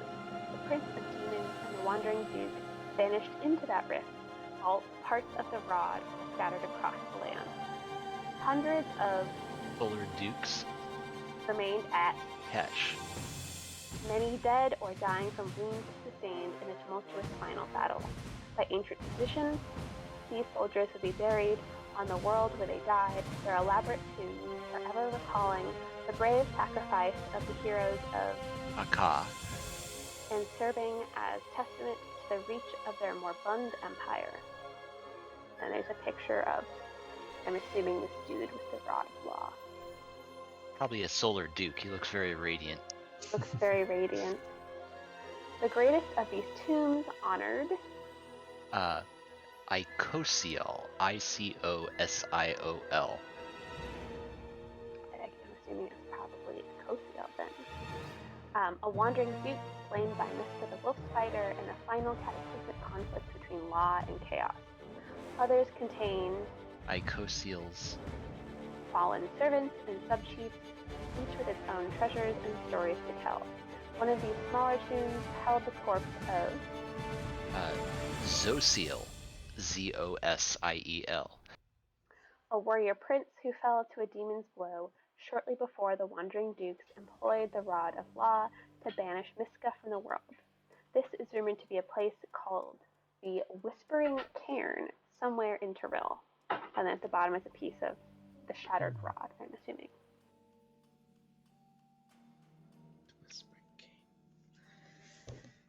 Wow.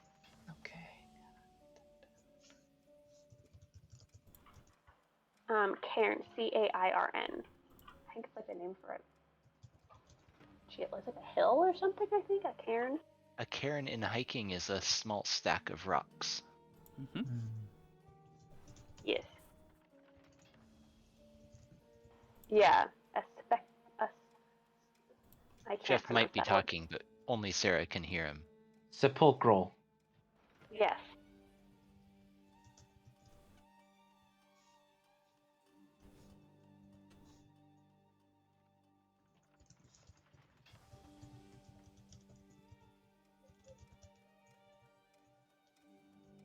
And then the last one is elementals.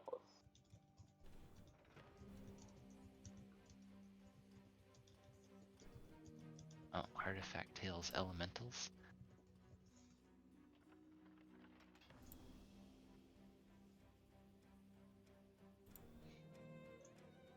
Alright. Do you want to do this again for this one?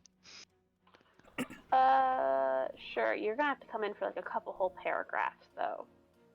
Okay. But I have the entire like section before the picture, other than like 2 words. Alright. Called the Elemental Rulers. In ages long past, before the rise of elves, dwarves, or humans, the legendary Wind Dukes of Aka. Oh, I guess it's Aka. maybe contrast with the Solar Dukes of Aka. Well, they ruled a vast empire, bringing law and elemental magic to many barbaric worlds. Air and lightning powered their magic, and their ties to the plane of elemental air were very strong. In time, they mastered other elements as well, and as they grew more and more powerful, dozens of other elemental and lawful races swore fealty to them, from the lofty Jinn and the proud salamanders to the least of the mud sorcerer cults and the inevitables, servants of the elemental rulers. At its peak, the empire of the elemental rulers comprised most of the elemental plains, from the oceanic places of the Merid to the city of Brass. And then the next part is in deep speech, and I cannot read it. The inner planes were harmonious, united under one rule, and their civilization thrived, until forces led by the demonic Queen of Chaos rallied Slod, demons, and others against them. The fight against the Queen of Chaos was long and relentless, and it culminated in the Battle of Pesh. The rulers won a Pyrrhic victory there. The loss of so many of their greatest leaders weakened their hold on not only the material plane, but the inner planes as well. Over time, their elemental allies drifted away, and more realms were sealed from the planar byways. It is said that the generals of the rulers each held potent artifacts of power, weapons that allowed them to win, though barely, against the Queen of Chaos. The rulers have passed into legend, but it is said that their tombs still remain hidden under the fields of Pesh, its entrance concealed hundreds of miles to the south behind a collapsed section of another ruin, known today as the Whispering Cairn. So if you want more weapons, we go to the Whispering Cairn. Yeah, it sounds like more references to this Fields of Pesh via the Whispering Cairn. Somewhere in the south? Everything seems to be in the south. Everything's pointing. South. Yeah. So might as well just drop by Baldur's Gate on the way down.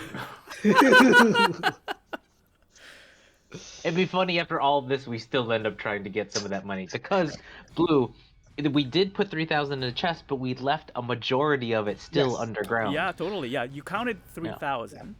You That's put all it we in the had time chest. for, yeah. However, you do recall that there was Rachnian's vault that the creature was guarding. Yeah. That Yeah, I Aris was remember trying you to were collect. saying something about, I think someone was trying to guesstimate how much coin was there, and then you said make a roll, and someone made a roll, and then you said approximately, give or take, like 100,000 coins or something. Sure, yeah. For a quick Okay, glance. that's a lot. 100,000 platinum coins. Oh, yes!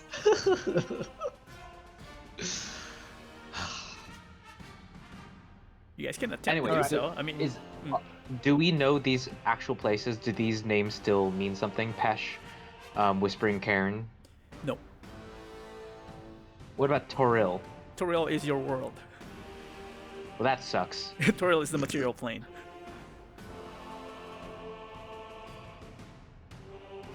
There's only one material plane? Well, what it's relative, right? Your material plane is Toril. Okay. Wait, okay. So the plane is called Toril, and the world No, is so called the world. Fate. The world is, most people in the world doesn't, the world is flat to them, right? So it kind of interchangeable, be called plane or planet, because they don't really say planet, right? So it's the world is Toril. Their plane is for Toril, this- the material plane. Blue, are you telling me other planes are just other planets? No, they're dimensions. Okay.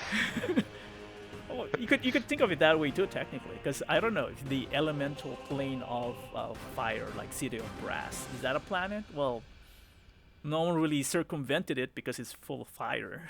I don't know. Maybe it's flame shaped. Maybe it's level 8 of Mario World. I don't know. World 8 rather, not level 8. Or it's a single floor in the tower from Sword Art Online. Yeah, it could also be that. So plane is literally floor there. It's a plane, yeah. Or it's a bird. So, what's next? Baldur's Gate? I mean, you guess. guys can go there if you want. Yeah.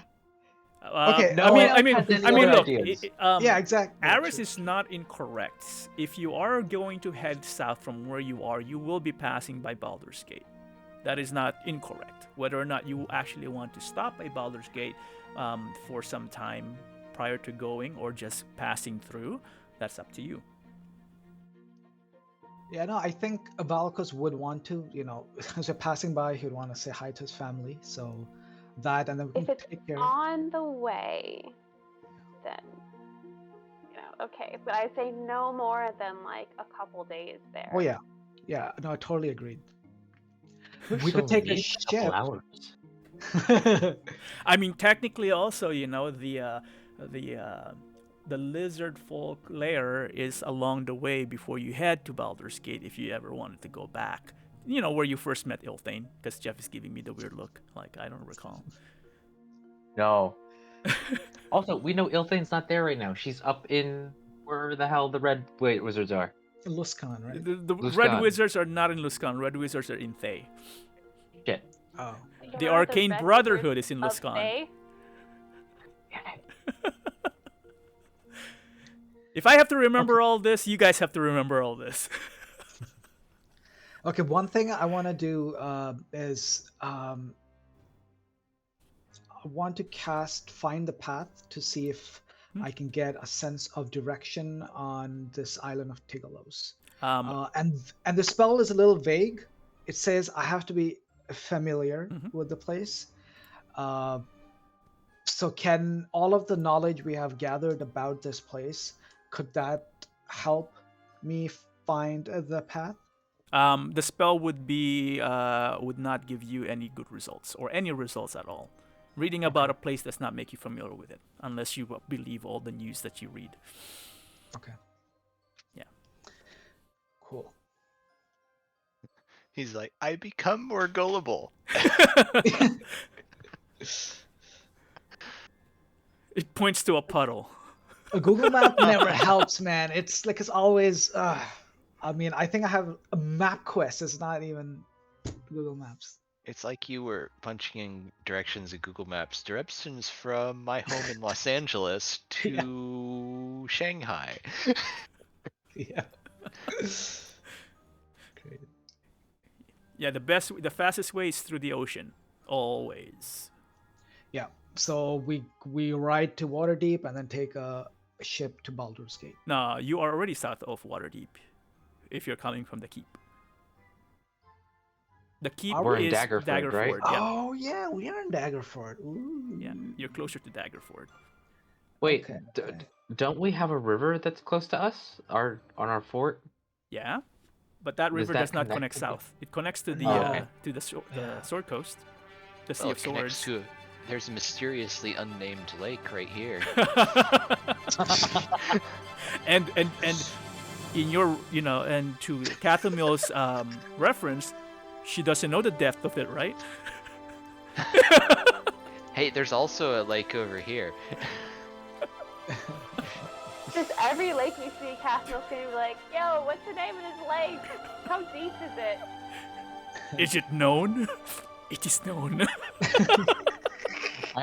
Aris will just be like, if no one knows, then yeah, it's the unknown. It's a magical thing. There's an Right? unnamed lake. Up in the Evermoors, there's an unknown lake too.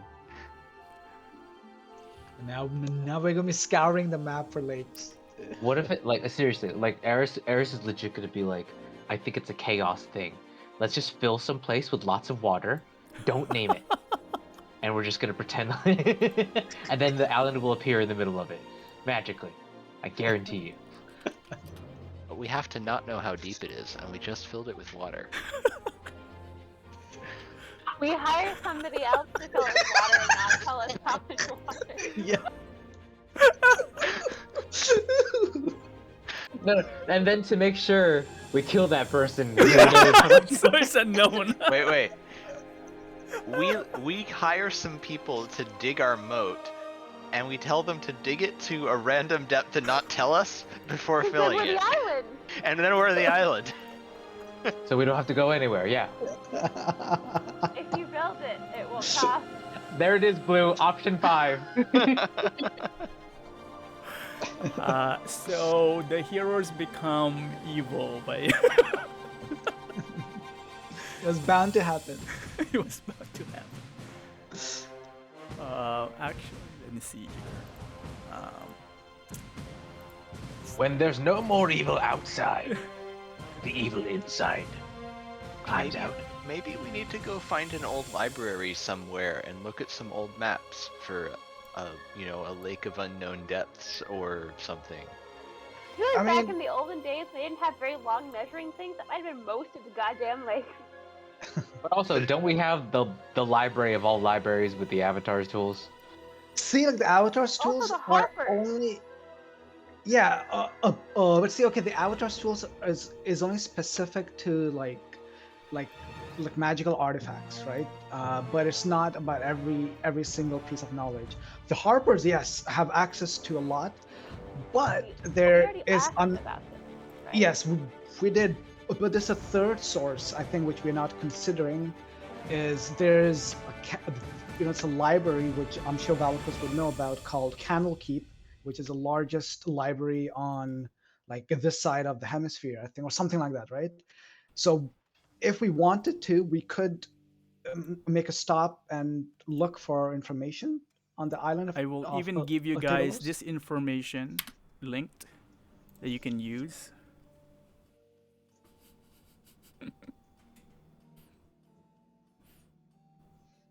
Oh my Holy god, there's crap! gonna be so many lakes. We're Dang, son. gonna need a bigger boat. This is really high depth. Dude, That where did is you the find this? known world, but not all the landmarks are accurate. Well, it's not very well known, then, is it? No, that is the known world as in cartography-wise.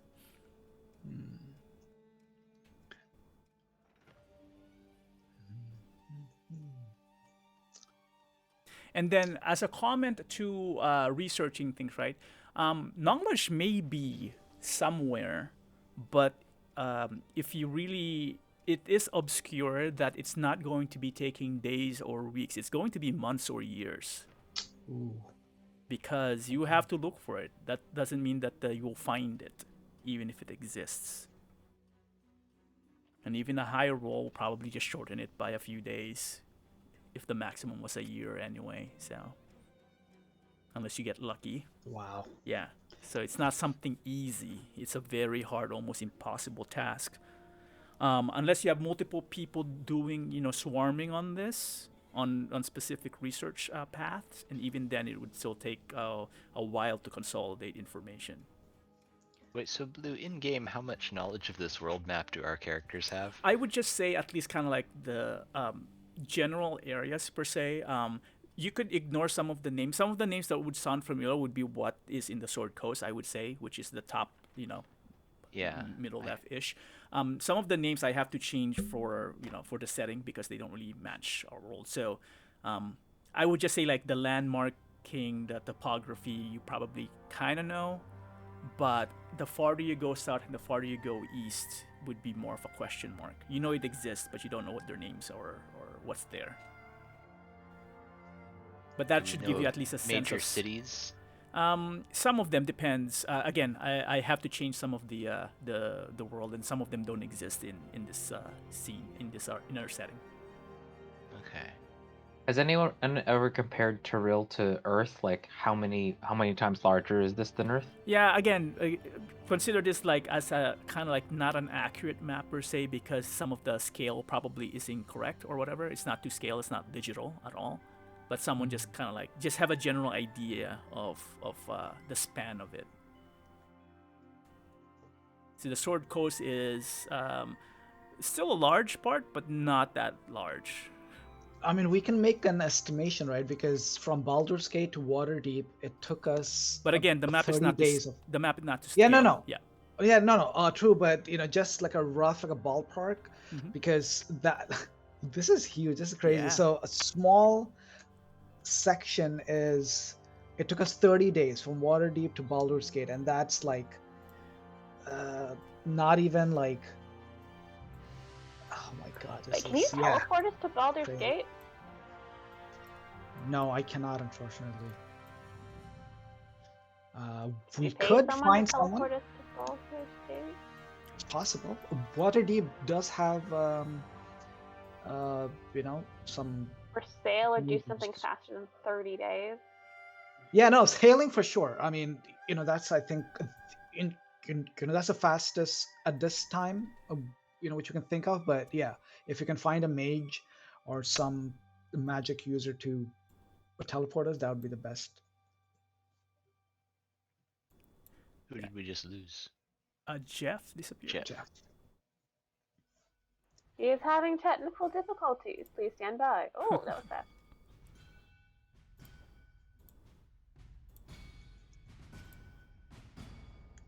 I mean, it sounds like you guys want to go to Baldur's Gate, which I'm not opposed to if we make it a fast trip. And we, in addition to looking for money, look for clues and information. Just a quick loot. Some sort of like option beyond that in case we don't find anything and just go south. It's pretty general, even though everything does seem to be in that direction. Like, do we know where that border sort of you were talking about was? Yeah, let me see here if I can direct you, because I can't ping it off, it's a different site.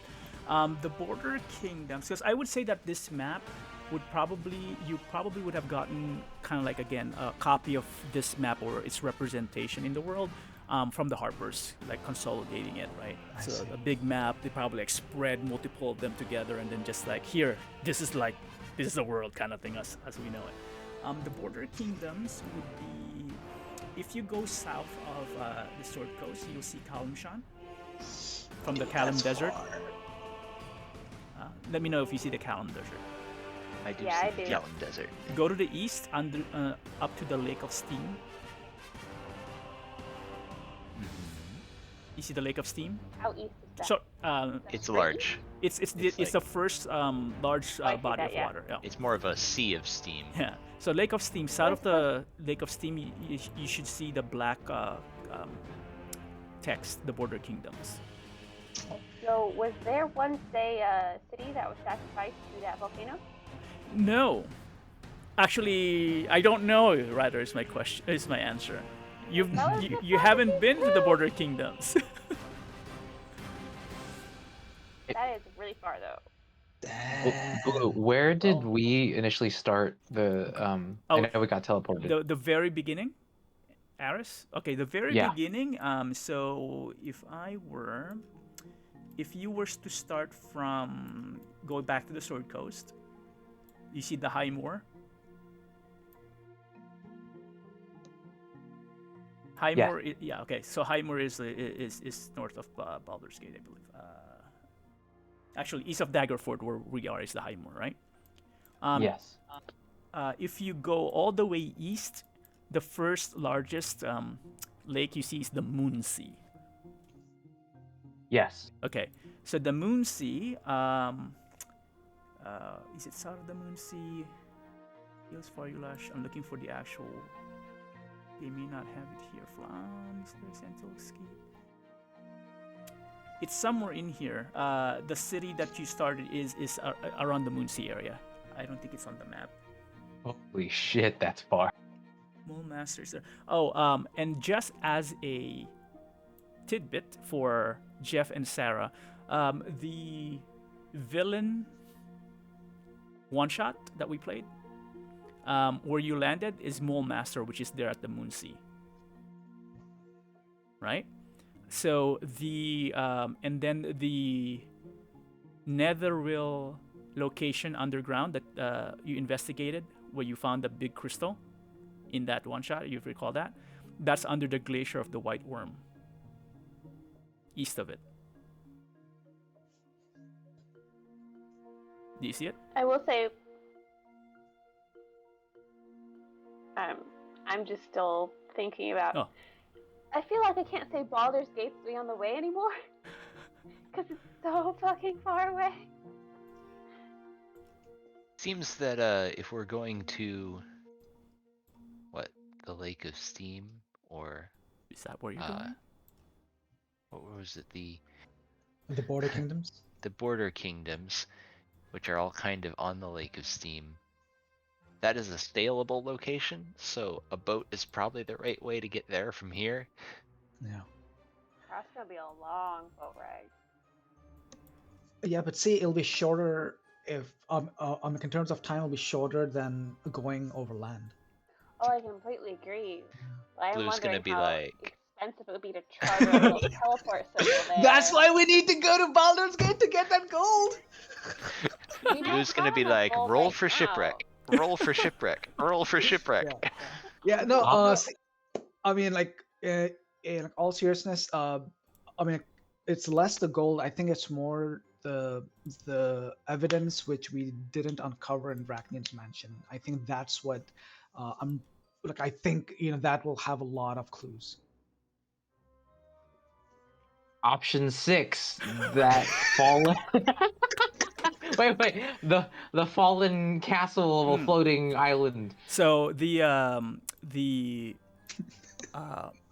shoot, I forgot what it was also called, but the thing that fell, that you guys did not go to, was reported. So again, from the Sword Coast, I think it's on our map as well.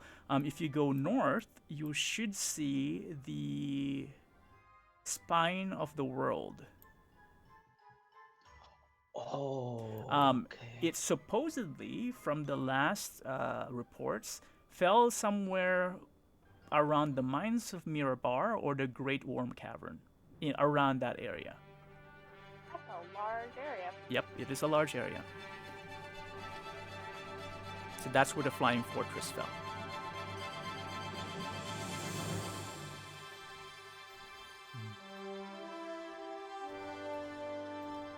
I totally forgot about that one too. One might even consider, why are these sections of the prophecy, or why are they part of the prophecy?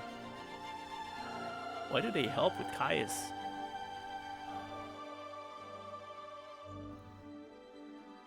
No idea. Yeah, exactly. Neither do I. I'm just making it up as I go along. Or am I? Well, the floating castle. If you had a bunch of worms, you could just like shit them all over the continent, and then drop like fertilizer. But wasn't part of the prophecy it crashing? Oh, Was it? Yeah, so not. I don't remember.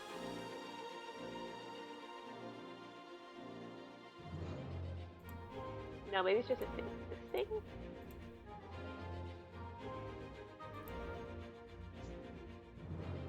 the ancient yeah. cities once forgotten. One will fly again with treasure fit for a queen. That's the one. Y'all hear treasure, I swear to God. That's all it takes. Treasure? This is like fantasy, Sarah. Come on, this is what we are playing the game for. Also, flying fucking castle. That no longer flies. Yeah, we can start it up again. I don't know.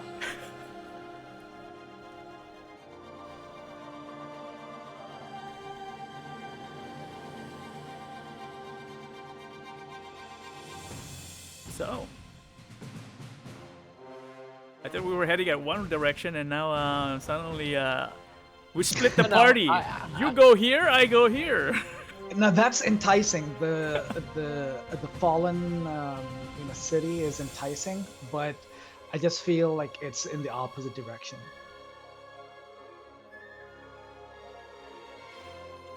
Yeah, but if we can fly afterwards, the directions really matter. Like I'm good. Like wherever we go, this map right here, which Blue just sent us, I'm like, send us anywhere, I will go. It looks amazing. Cathamil, what are you feeling?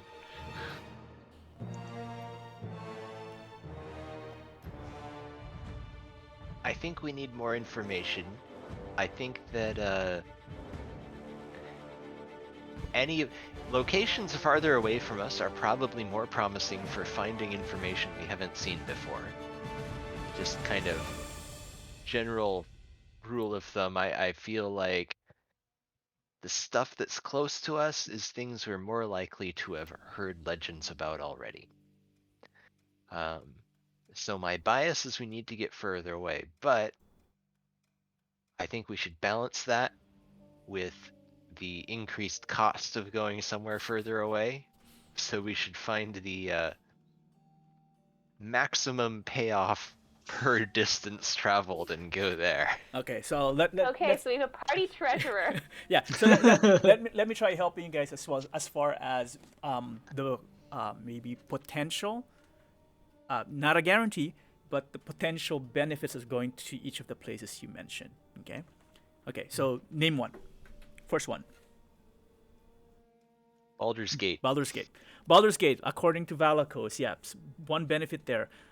See if you guys can find out if there are more evidence that connects Rachnian to the Age of Worms and maybe some additional information about what he knew that he left behind. Okay, so that does tie to the Age of Worms, potentially. Again, not a guarantee. Any of these are not guarantees. You may not find anything. Okay. Second place. The island. Island of Tigolos. Oh, yeah.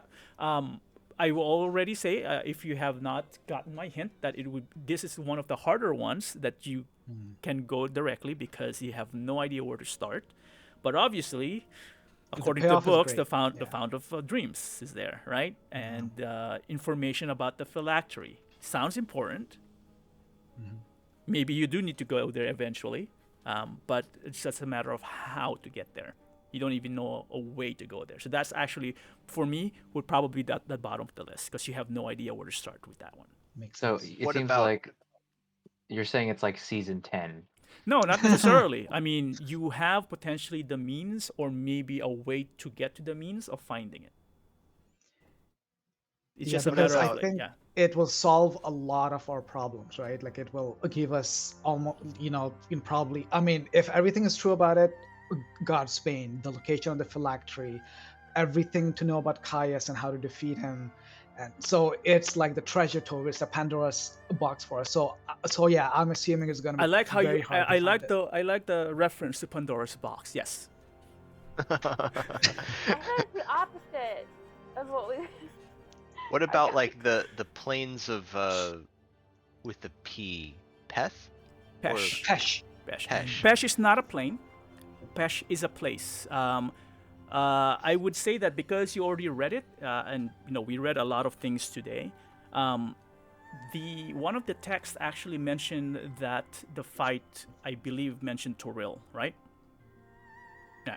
So the fight against the Queen of Chaos actually did happen in Toril, and the Pesh in the Whispering Cairn is somewhere in Toril. Again, how long ago? This is because it's written in Primordial, probably like longer than, again, names change and whatnot. So that is a location, but similar to Tigolos and the Lake of Unknown Deaths, you have no way to know where to start. Kingdom of Selena. Kingdom of Selena. You do know that there are potential connections to the Age of Worms simply because of what happened in Baldur's Gate. The Prince Jarek was supposed to be sacrificed to the Augustrasta, but in turn, Bernhard was the one who died in his place. For some reason, the Augustrasta reacted to the Selenian blood, or rather, their blood was part of the ritual. So therefore, you do think that there might be a connection to the Age of Worms based on either the royal blood or something to the nature of Selena itself. I think you are also. I think I heard you guys multiple times within the the few years we've been playing suggested that you think that the City of Light is talking about Selenas, so therefore there might be a connection there too. So yeah, that's a valid location. And then the Flying Fortress. Flying Fortress. Potentially, let's see. It is part of the prophecy. You don't know exactly why it's part of the prophecy, why it's important. All you know that it is related to the dragon's cult. They were transporting the gold, part of the gold that was supposed to go into the offering to Tiamat for the summoning. But at this point, wait a second. Yeah. Wait, could we have access to Wolfris, and he has access to the old people who were part of the dragon cult? Could we just ask him and ask? No, that's why I'm saying that you know that it landed. That's why you know the general area. That's where he was saved.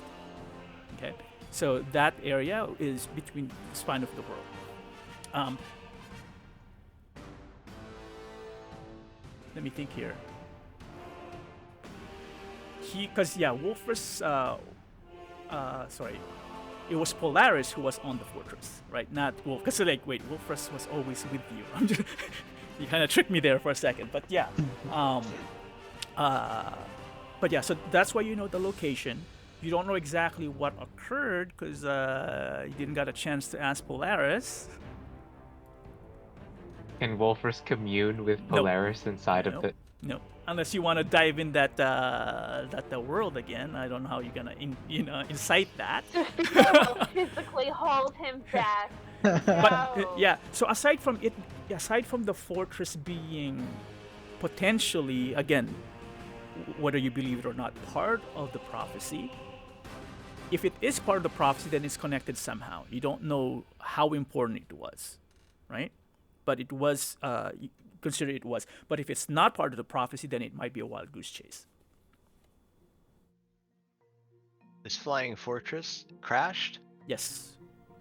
Could it fly again? No one knows. I mean, you have to find it first. You don't even know how it flew in the first place. I feel like a flying fortress would be useful. Oh yeah. Eris, you have one more supporter.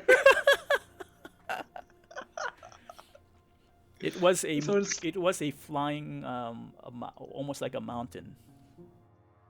It's a big fortress, supposedly filled with gold and treasures. Really, untold treasures. Are hot air balloons a thing in this universe? Like flying machines of any type? There are flying machines. There would be like airships and quite rare. I mean, some in some areas, not in the Sword Coast. It's not that. Have we ever seen them? Do we know about them? They weren't part of the battle. You would think that there would be like airships fighting dragons, but there weren't. But I mean, like, if we wanted to do a survey or something, would we have the thought to like charter a hot air balloon to like do an aerial survey? I feel No. like you'd hire a dragon. Yeah, probably dragons or something else that flies, so mounts and stuff like that. Okay. Wait, you said that Polaris was rescued, but that must have been by someone from the Dragon Cult, right? Possibly. You don't know the nature of what the rescue meant. Remember, she supposedly crashed along, or she was there when the fortress crashed, and then the next thing you know, she was also in the temple when you got there. Right. Yeah. But that's what I mean. That's what I'm saying. Like, could there have been anyone who was part of the remaining, who is part of the tribe, who would know? Okay. You know what? Sure. You don't even have to roll for that because that's not gonna be guarded by a secret now that Wolfrus leads the tribe. It's not like they're gonna lie. Let's just say that cultists, actually, Kyle Cox definitely ordered a huge contingent of Dragonborn scouts and rangers to assist in finding exactly what happened and where their location is. And their prime target is get the survivors out, forget the treasure, which he didn't actually tell the dragon cultists, obviously. It was, he sold it in a way that the cultists are important in the ritual, so he would just instead use his, warriors to look for so that they can continue the ritual. So that's how he kind of sold it. So the Dragonborns then did march north amidst the cold, and they didn't actually get all the way to the fortress because they met Polaris traveling south. He was partway there and then rejoined the temple because the timing was of the essence, because the party was getting closer and they have to be there as well. Were there any other survivors? As far as Polaris said, no.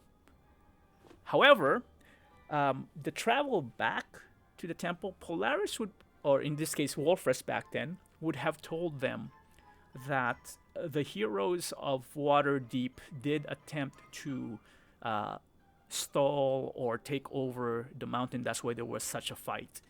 The giants who were controlling the fortress fought against the ogres but betrayed the dragon cult at the end and joined the fight along with the heroes, and which is why at the end Polaris had to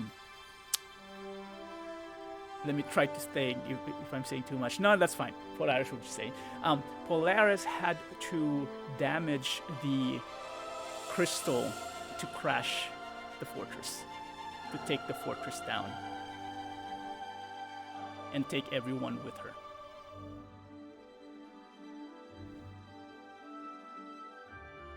Yo, it don't have any giants to operate this thing. Yeah, I feel like if we just go there, it'll just be a hunk of rock that we won't know, because we don't know anything about that type of magic. Because I did mention this now, so let's see here. I'm just trying to see organically if this story was told and some of the information went to Aris, and now Aris, let's say you're telling the party, right, what happened.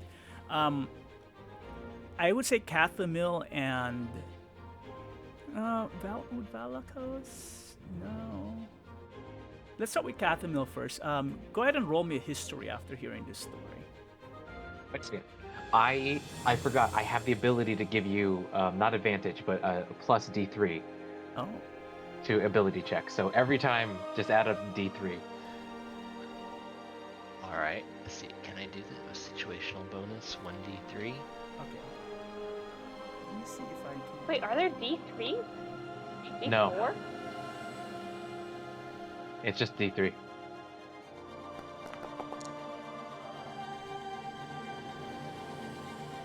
13. All right.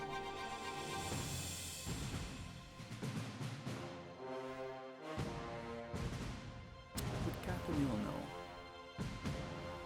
She has traveled through planes. Its history is not really planar because this is in Toril. Valakos, roll me also a history then. I will combine the scores. Same thing. You do the same thing. I still have 2 more left after that.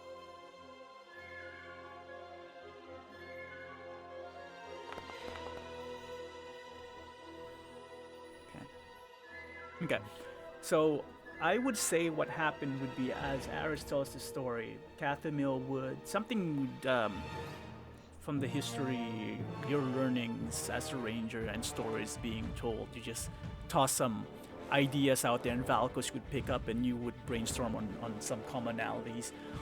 What would result from this conversation and this back and forth?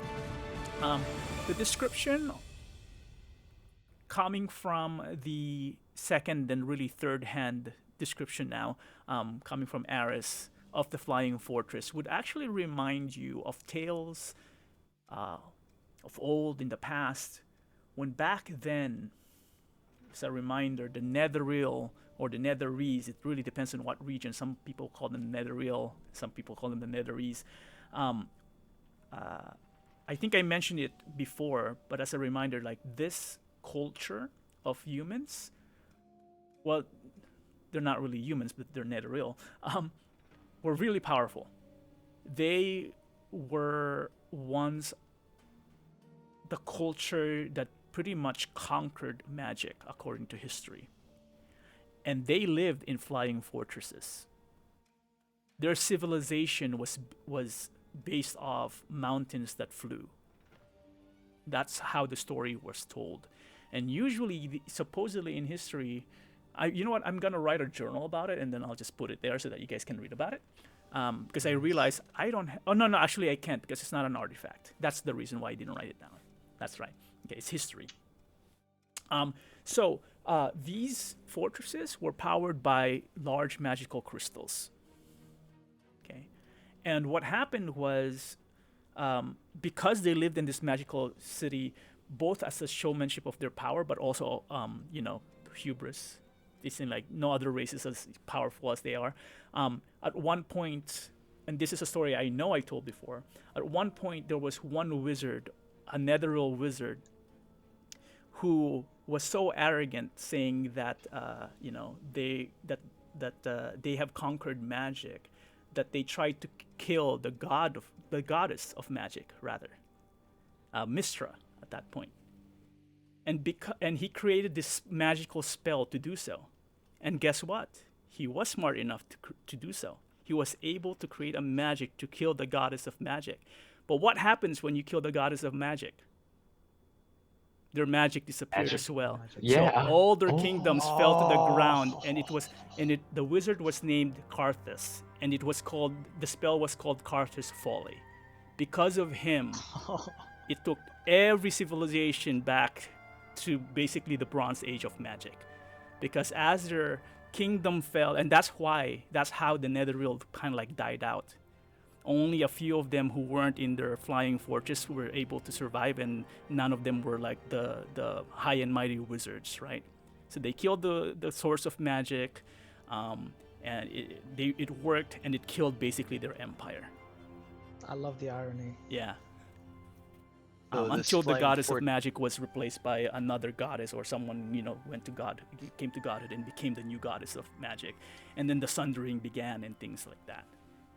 So this that crashed is a fortress. tale. You can interpret it or reinterpret it the way you want, but you should know at least the basis of that information. So you would recall this story because the description of the flying fortress kind of like fit the description of what you knew about the Netherrealm Empire.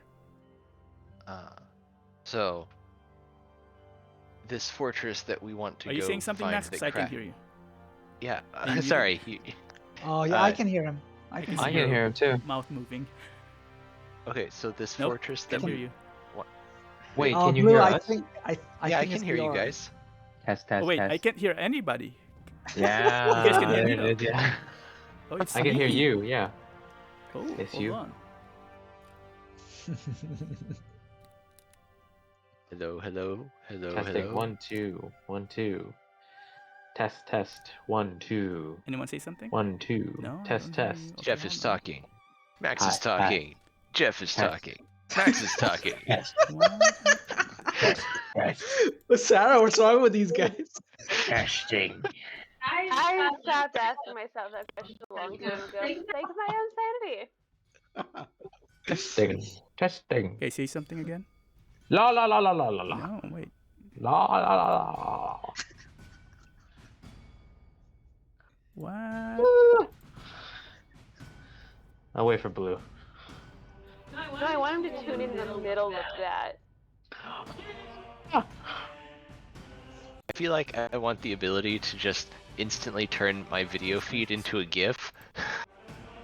Just like have GIFs on like a GIF board and be like GIF, and all of a sudden my picture just turns into GIF of my choice. Sure, there's got to be a program that does that, like Put up- Twitch or something. Put up a GIF of the trollolololo dude. Okay. I don't know what happened. That was weird. That was All so right. weird. So back to But, Max. but you guys heard everything I said, Oh, right? he's so much louder Yeah, now. yeah. Oh, we Yeah, could yeah. hear you. We could hear you. Okay. That was weird. Yeah, now you're louder. Now, yeah, you were super low earlier. I Compared to wonder now. why. I gotta put your volume down. Damn. Yeah. Okay, I'm gonna speak. Okay. Well, it's fine if you're loud. I had your volume turned up before because you were kind of quiet. Yeah, now we just have to return it to 100. It's probably again. I don't know. In the middle of everything, my settings reset. And anyway. So, this flying fortress that we are thinking of going to see that we think crashed, this would have crashed long after this civilization was gone, right? So like somebody reinvigorated one of their flying fortresses. The the Netherrealm King, the Empire, probably. Oh, I totally forgot. Is it before? It would have maybe 2,000 years or 1,500 years ago or something like that. All right. And no one has seen flying fortresses until it appeared during the Dragon Cult's reign. You know, all this talk of a flying fortress crashed in the icy north is giving me Captain America vibes, given how flying fortress is the moniker to many World War II aircraft, and he crashed a World War II aircraft into the ice. And Let's You go never find know who Captain you'd find. America and the Tesseract. holding a important artifact. Captain America is the artifact.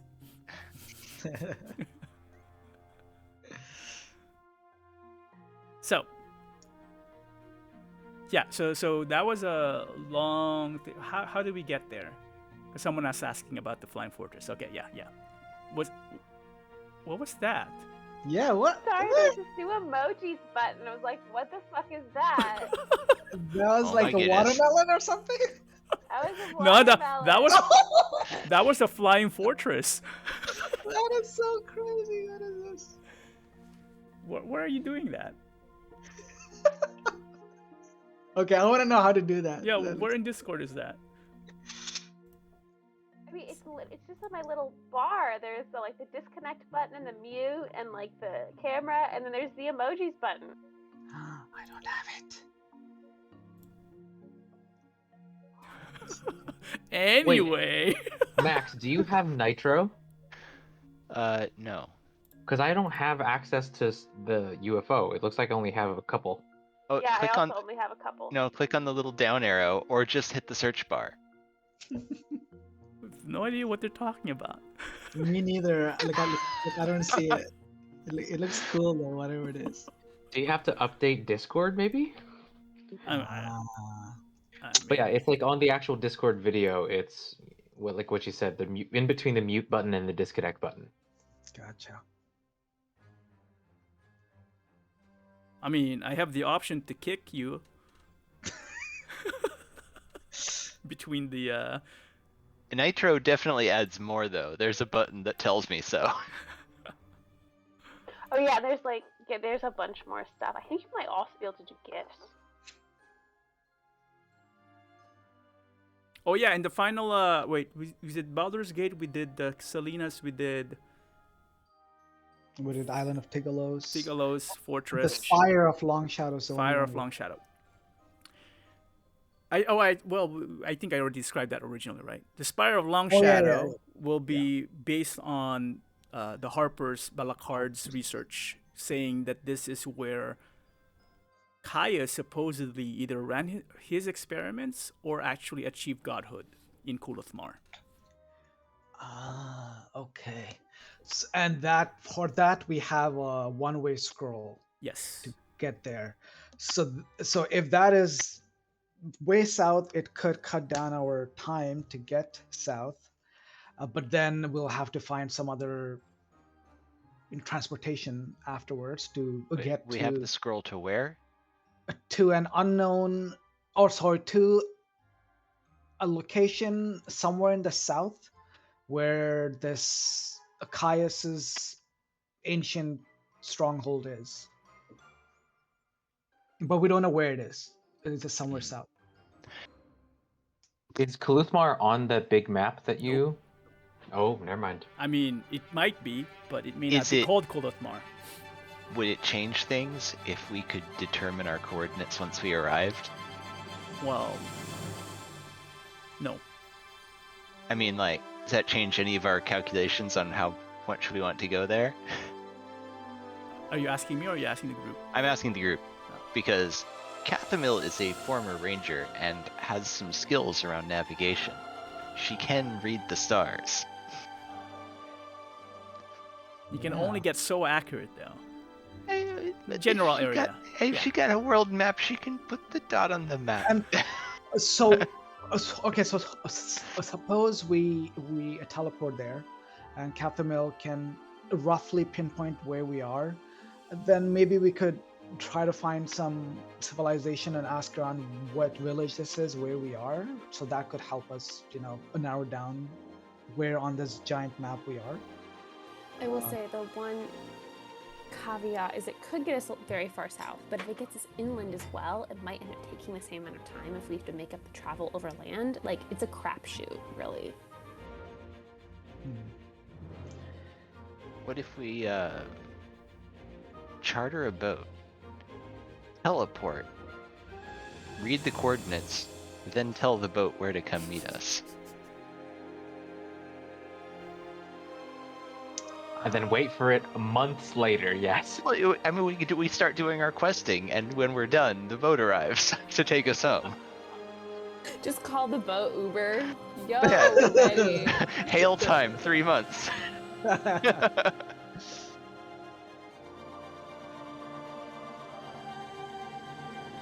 Okay, Okay, well, to I guess Wait, the wait, things that are actually, we actual have, options. Oh. was that all the options though? Are you sure I haven't missed explaining potential benefits for? Just make sure that we covered all your options. I think that was.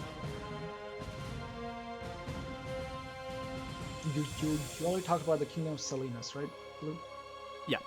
Again, Yeah. the How ties far to away is that? the blood or Salinas or whatever potentially is like. And that's the one that is the neighboring kingdom, the south, super The south. border. That's the border kingdoms, yes. Got it. Yeah, so I feel like the only one that's there are two that are kind of actually viable, which is Baldur's Gate and a little bit farther away, Flying Fortress, in the sense of we don't actually know if we can bring it back up, because it might be from your story, it might be a Netherese technology, magic technology that we don't understand. Blue. And it seems like everything is south, so Eris is Baldur's Gate. So, Blue, I'm curious, of all of these locations, of whatever the things Cathamil has heard of people talking about these various locations, and comparing this to the visions of the Age of Worms that she has had, does she see any correlations or similarities? Like, do any of these locations feel like places that she has knowledge of something important happening in that place? Now that's a very good question. At this point, no. So all of them, none of them actually sound familiar, except for like again the tidbits of history that you can associate, but it's not necessarily tied to the Age of Worms directly. So they're equally not helpful. I love the way Blue answered that. It's so Blue. I Okay. kind of. Alright, so sounds like Jeff is voting for Baldur's Gate. I think I kind of like going north to this crashed flying fortress. I feel like this feels like a place where we're gonna find weird secrets and things long buried. I vote Baldur's Gate as well, but I want to propose something here. So if what I think is we should charter a ship from where are we near Dragon? Oh, sorry. Daggerford. Yeah, like Daggerford, right? So we charter a ship to Baldur's Gate, and we handle our business there within 2 days, as Safira said, which I think we should keep to that timeline. On that same boat, so we, I mean, either recharter another one, but we start heading south from there, and then Candlekeep comes on the way. It is one of the largest like libraries like in this region, so we could stop there for a day or two, do some research, try to see if we can narrow down the locations of the island of Tigalos. Even if we don't find anything, we keep heading south. Our goal would be the border kingdoms because we know that as a location of where the kingdom of Salinas is roughly. And as we keep going south, regardless of if we find no information, we can keep asking like the locals, hey, have you ever heard of the island of Tigalos? I'm sure as we're heading south, the chances of people knowing where the kingdom of Salinas is, where the island of Tigalos is gonna increase. I have a question about Candlekeep. Is it like the Harpers in that there are like researchers employed who you could hire to look up information? I Would mean, I know that? they would be open to that potentially. Think of it. Similar reference to again the old town in Game of Thrones, the Maesters. Yeah, right. Maesters. Yeah. Big village town, but it's a library. Actually, one of our one shots began in Candlekeep.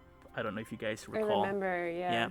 So technically, they have scribes. However, they are always busy, and you might have some pull being the protectors of the Sword Coast.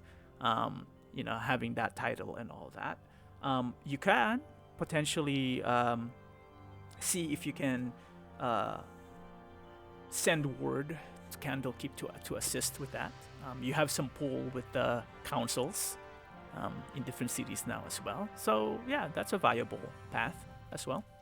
I feel like if we're wanting to go the sort of sailing route to the south, we should send a head to Candlekeep, see what they can find in like the meantime, and then when we get there, sort of see what they found. Maybe we can help them for a day or two, or maybe they'll just be like, oh, give us some more time, and they can message us as we travel. Or can we request Ren to see if he is willing to make that trip for us? I'll roll for Ren. He'd rather be part of the Harpers, but Well, he can go on an enriching study could abroad be. Actually, you know trip. what? No. I take that back. I forgot Ren's one of his character traits. He is a follower of Ogma, which is knowledge. So I think he would actually be happy to go to Candlekeep. Awesome. Yeah, there's a lot of books. He was the one Exchange who always- program. Exchange program. Yeah. Where is, by the way, the scroll that takes us to? It's with Ren, because he's the one who's been It's with researching Ren. it. Yeah. Okay. So I was wondering if we could just hold that Sure. during our travels in Who the wants bag to of hold it? holding. I could put it in the bag of holding. Yeah, sounds good. Also, I will say I am intrigued by the Dragon Palace, and I'm like, could we hire some adventurers to go check it out Which one? for us? Which one? The Flying The Fortress. Flying Oh, the Flying Fortress. You're 'cause, gonna send pay for an expedition to go there? Or I guess the could. question would be like, how much would that be? Like, I have no concept about any of this. Give me a week to calculate it. It's going to be from, if you hire them here, it's a few days ration, no, weeks rations actually. No. I feel like we would send a message to have them hired. Hired up there. Sure, yeah. But Yeah. but you still have to pay them. I have to double check the notes of like what the usual pay, because I don't want to overstate it either. So let me get back to you. Technically, you can. If you have the coin, and a lot of people after the war are poor. They would jump on the opportunity to adventure. Or Eris. Are they Because- gonna take the money if they find the money in this? Well, if you if you hire reputable people or would-be adventurers, that could be an offshoot one-shot to go there. I was actually wondering if Wolfrus would be interested in doing it. Yeah. Well, that's up to you. Would Wolfrus be interested in doing that? Where a lot of I- people died. Yeah. Well, because I was thinking he wants to be Nobanic. He wants to return the tribe to Manic, and I imagine there's some pressures right now within the tribe Sure. that they're uncomfortable. So, like a Will bunch of he them are be uncomfortable with taking the staying. Mythal with him?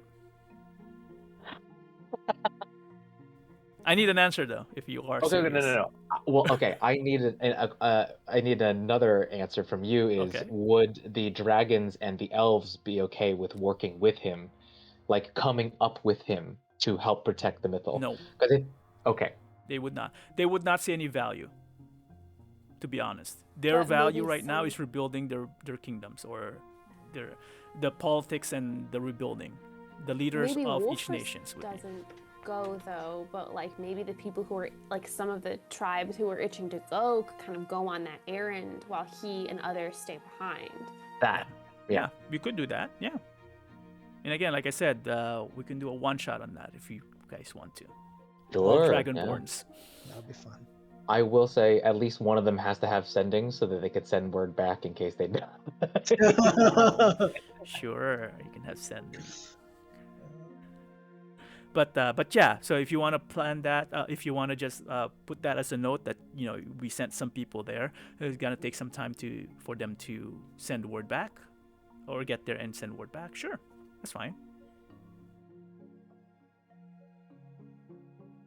All right, so Wolfrus will stay, but like you said, well, So do that's that. good. Yeah, you guys are using your resources. Then that's great. I Yeah. like that.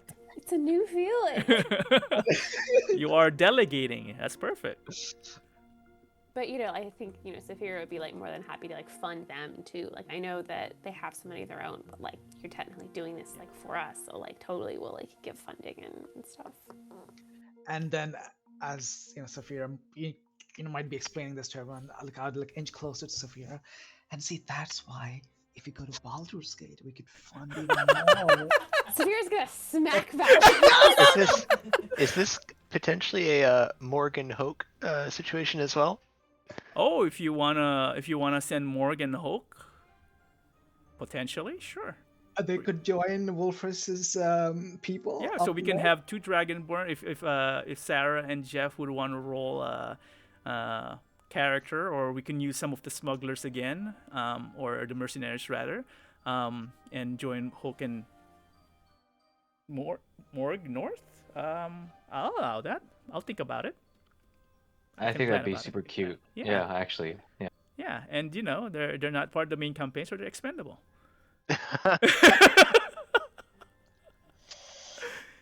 I will not Alright, pull punches.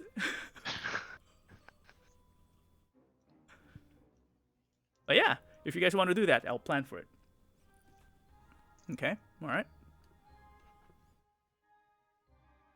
So that is Saphira's 2 cents about trying to cover all possible bases without doing it ourselves. Mm-hmm. Yeah. But yeah, see, like Ren goes to Candlekeep, we give him some, travel spending money and a bit of a study stipend, and I guess we head towards Baldur's Gate, see what we can find there for a couple days, and then just keep on heading south. All right. Is everyone in agreement there, or are there other options or things that you want to clarify? Sounds like a plan, actually. I like how this is beginning to shape up, because it also gives me an idea of what to prepare next. I dig the sailing south plan. I do want to offline Blue a couple things with you about like stuff Saphira would do like in the downtime before they leave. Before you leave, like okay, that. yeah. You can send it to me, Messenger, or whatever. I'll listen, then I'll do respond there. Yeah. I would say that if you guys are preparing, maybe because I also need to know like what are the instructions you would leave behind for the keep. Are you just gonna leave it abandoned? Are you guys having the tribe work on it and things like that? So Well, Wolfris is gonna be there, right? right, but So- again, because I thought you were sending some, but not Wolfers, so that's fine. Yeah. I mean, there's a lot of the tribe left still, right? And not that many are going, but some, Yeah. I would say roughly a third of the tribe is actually perfectly fine with staying, like, and making a home in the keep. Okay. Have you decided a name for the keep or your team again, or still haven't thought about that? Lantern Keep. Cousin of Candle Keep. The Keep of Caius. I feel like Candle Keep's a terrible name for a library. It shouldn't have fucking candles in there. It's flammable. Well, they live on the edge as well. That's their form of, thrill. Ooh, a wax spell. Open Ooh. flame. All right. So what I heard is there's a contingent going north, small contingent of folks going north, led by well-known adventurers now, Hook and Morg. Ren is going south with the blessings of the Harper and the support of whatever the party's name is now, to continue the research on what? On Research on. the island of Tigalos, on the Lake of Unknown Depths, anything. I think those are the two primary things. Okay. Well, and like connected to that kind of the Order of Divine Light or the Druids of Divine Light as Okay. well. I don't know, a party formerly known as. Also, the Get fields. really annoyed with it. Yeah. Also, research the fields of Peth. Pesh. Pesh. And the Whispering Cairn. Whispering Cairn. Okay. So basically locations. Just historical locations or whatever. Yeah, 'cause I feel Locations. like we have a lot of information, but we're missing like tangible details. Okay. And then, so those are the contingents being sent, and then the party is chartering a ship from Dagorford to Baldur's Gate or to Candlekeep. What? Baldur's Gate first. Baldur's Gate. Okay, to Baldur's Because Gate. Candlekeep is even further south. Right. of, I thought you were gonna go straight to Candlekeep. That's why. And then. No. Yeah. Okay. So, Is Ren traveling gotta with get you that south or payday, separate? baby. I know. Is Ren traveling separately or together with you guys? He should travel with us and then Yeah, break no, off. keep Okay. down. Yeah. I was just wondering Yeah, if you're we'll sending break him off from ahead or Baldur's not. Gate. Okay. I mean, I don't think it's that ahead, you know. Mm-hmm. I mean, he's gonna need some time to get his stuff in order, just like we will. So I'll head out together. And I guess we'd probably leave instructions with Wolfrist and the remaining Dragonborn of like logistically what we want done with like the keep and the lands, but also like some of it to their own discretion because like they don't fucking know what they're doing. Yeah, Wolfers is Wolfers. He's awesome. Yeah, but, like he got They it. got their shit together. I trust them. Okay. Kalar might be there. I have to discuss that with you, Blue. Yeah. What do you want Rehabilitate Kaler some to do? farmland. Well, I think that's the thing is like Saphira would have offered, been like, "Yo, came into this keep. There's some more Dragonborn staying here right now. Would you like, if would you you're in- want him to go there if let's say you were to play Kalar? Because one of the things that Kalar would be in mind is he did join the Flaming Fist, so he might think that some of the responsibility is keeping whatever oath he had to take by donning the armor and the badge or whatever. But he does have leeway because his older sister is part of the protectors, of the Sword Coast, so he can technically just be ordered to guard the keep. I mean, Saphira would want to leave it up to him. It's like an option of like, if you're done with the Flaming Fist, instead like here's this like cool thing you can do. Like we've never spent any time around other Dragonborn, so like that might be interesting. But like if he's having a good time at Baldur's Gate and like has a thing going, that's also fine. She just like wants him to know that it's there, basically. What's more convenient for you, just in case something happens, Sarah? Would he be in the keep or would he be in Baldur's Gate, or somewhere else? Let me think about it. Yeah, you don't have about to it answer soon. now if you don't want to, but just in case. I'll think about it and let you know. Okay. All right. So and then with the plan of going south, I actually just heard from Eris and Valakos actually because Cathamil wanted to go north. I didn't hear Saphira's vote. I was the one who came up with this whole goddamn plan. Yeah, she did. Okay, so I think so then it's confirmed then. I think it's 3-1 that Baldur's Gate would be the next destination. Yep. Okay. All right. Shall we do a shortcut? Shall we just jump to Baldur's Gate to make it easy? Okay. So at this point, it should be easy for the party to charter a boat, being well known. There would be, I would even say, close to the keep. A few hours travel. If you're not that close. Again, we haven't decided the exact location of your keep yet, but you do have access to that river that leads to the Sea of Swords, and it would only take you I don't know, 1, 2, 3, almost a week travel, maybe a little bit more. I forgot the distance with the ships, and I don't have my my handbook here ready, but after a few days, let's just say a weekish, just in case Shoaib is tracking the days. Look, I was gonna ask you. So, is it a week after we decide? We came back from that Bright Hollow, right? Yeah. Mm-hmm. So it's been a week, and then we discussed all of this in that week. After that, there's another week, right? Let's confirm this. So let me bring up my in-game calendar here, since you are tracking this, which I like. Yeah, sorry, I'm pretty anal about this. So. It's my smart calendar, simple calendar. While he's doing that, did somebody cast something on me last time to give me extra HP? Because I know I leveled up, but I can't remember if that's my leveled up HP or if I also had some like temp HP. Yeah, I gave you cast aid 15. last time. Yeah, so plus 15. Okay, cool. Was it 15 or 5? Oh no, you casted high. Yeah, 5, but I casted at upcasted. Yeah, so it was plus 15. All right.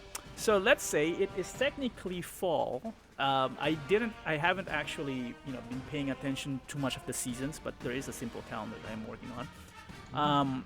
Last session we ended on the 25th, So 1, 2, 3, 4, 5. First. Oh, so it's gonna be winter now. Good thing you're heading south. So 5 Well, and that then other expedition is gonna be fun. yeah, that's what you're gonna. Yeah, exactly. 10. So hold on. Why is it going back there? Oh, because I have it on. Okay. So let's say it's about 13 days since Bright Hollow. 13 days. Okay. 13 days. And we are That now. that's about to leave to Baldur's Gate. You haven't gotten to Baldur's Gate yet. Oh, about to leave. Okay. Yeah. Sweet. So 13 days, I said, right? So that's 5.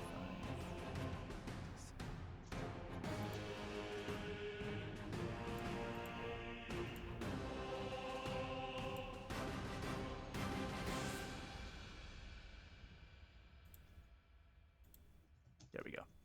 Okay, so then the travel to Baldur's Gate would probably take another week or so. So let's give it a number. Let's say 8 days. Okay. There you go.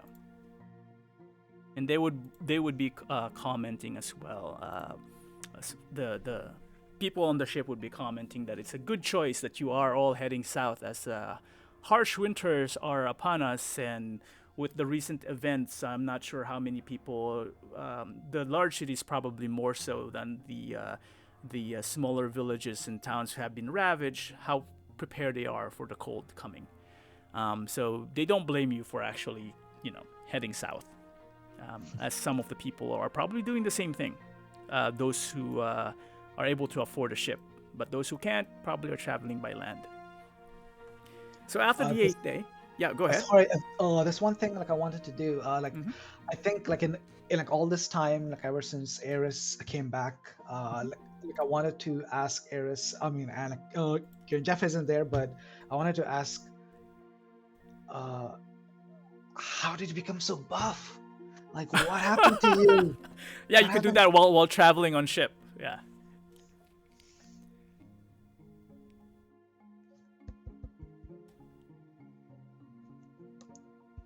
Can't hear I you. can't hear you, Jeff. Sorry. Amelie, I saw you flexing. I was like, okay, something awesome is happening here, but. Can you hear me now? Yes. Yes. Okay. Eris would have been like, "It's all mind power, baby. I am boss. So if you believe, if I can believe, and this happens, you can believe, and it'll happen too." Okay, I look at Sophia. I'm like, what? Sophia's just shaking her head. And while you two are doing that, she's just flexing in the background, checking herself out, be like, "Oh, cool." Can you teach me? I got nothing.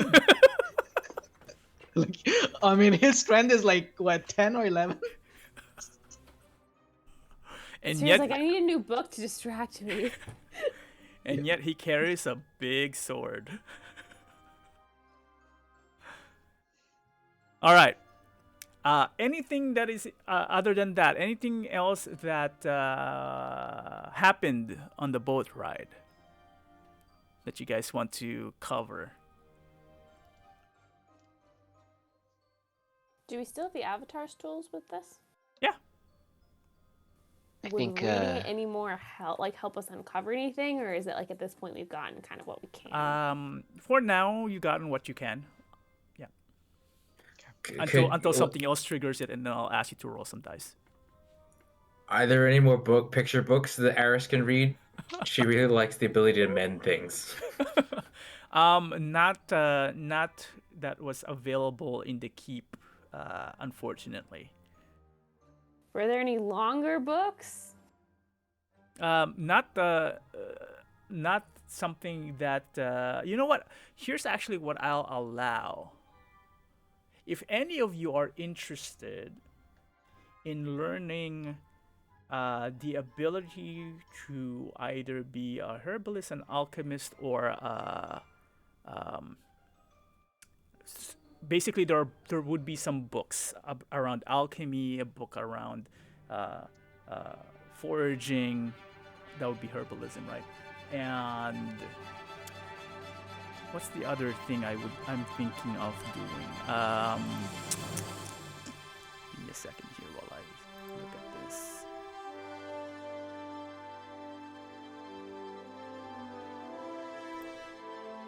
Oh, here it is. Or learning about poisons. Oh, hell yeah. Oh, and because we have the maladies now as a module, become a surgeon. Surgery. So I will allow one of each of you to kind of decide. There's four new areas. Well, clearly, Sorry, oh, sorry.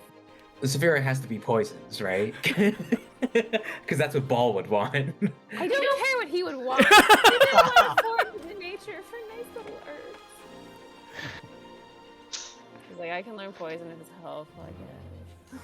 I mean, I could learn poison. I was either that or herbalism foraging because I'm so close to the ground anyway. So what were the options again?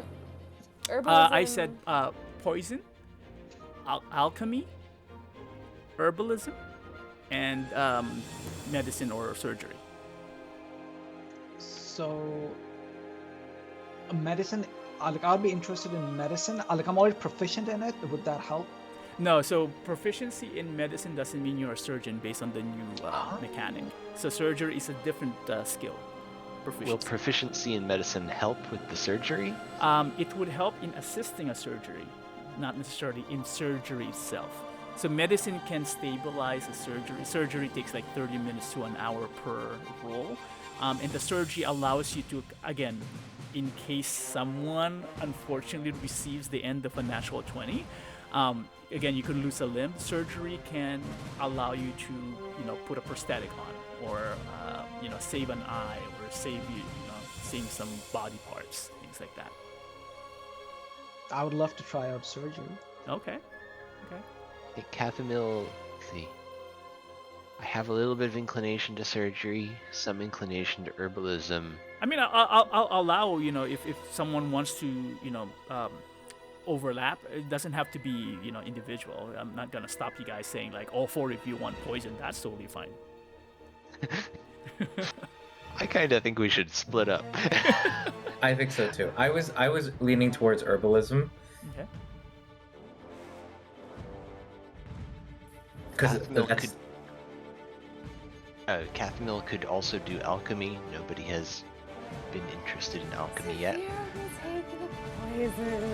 It just makes sense. You could do herbalism too. Stereotyped and attacked right now. So maybe I'm trying to expand myself, but you guys don't even let me do that. If you want to switch, Aris would gladly learn poisons. I think she just is intrigued by turning items into something. You should follow your heart. I'll keep doing what I'm good at.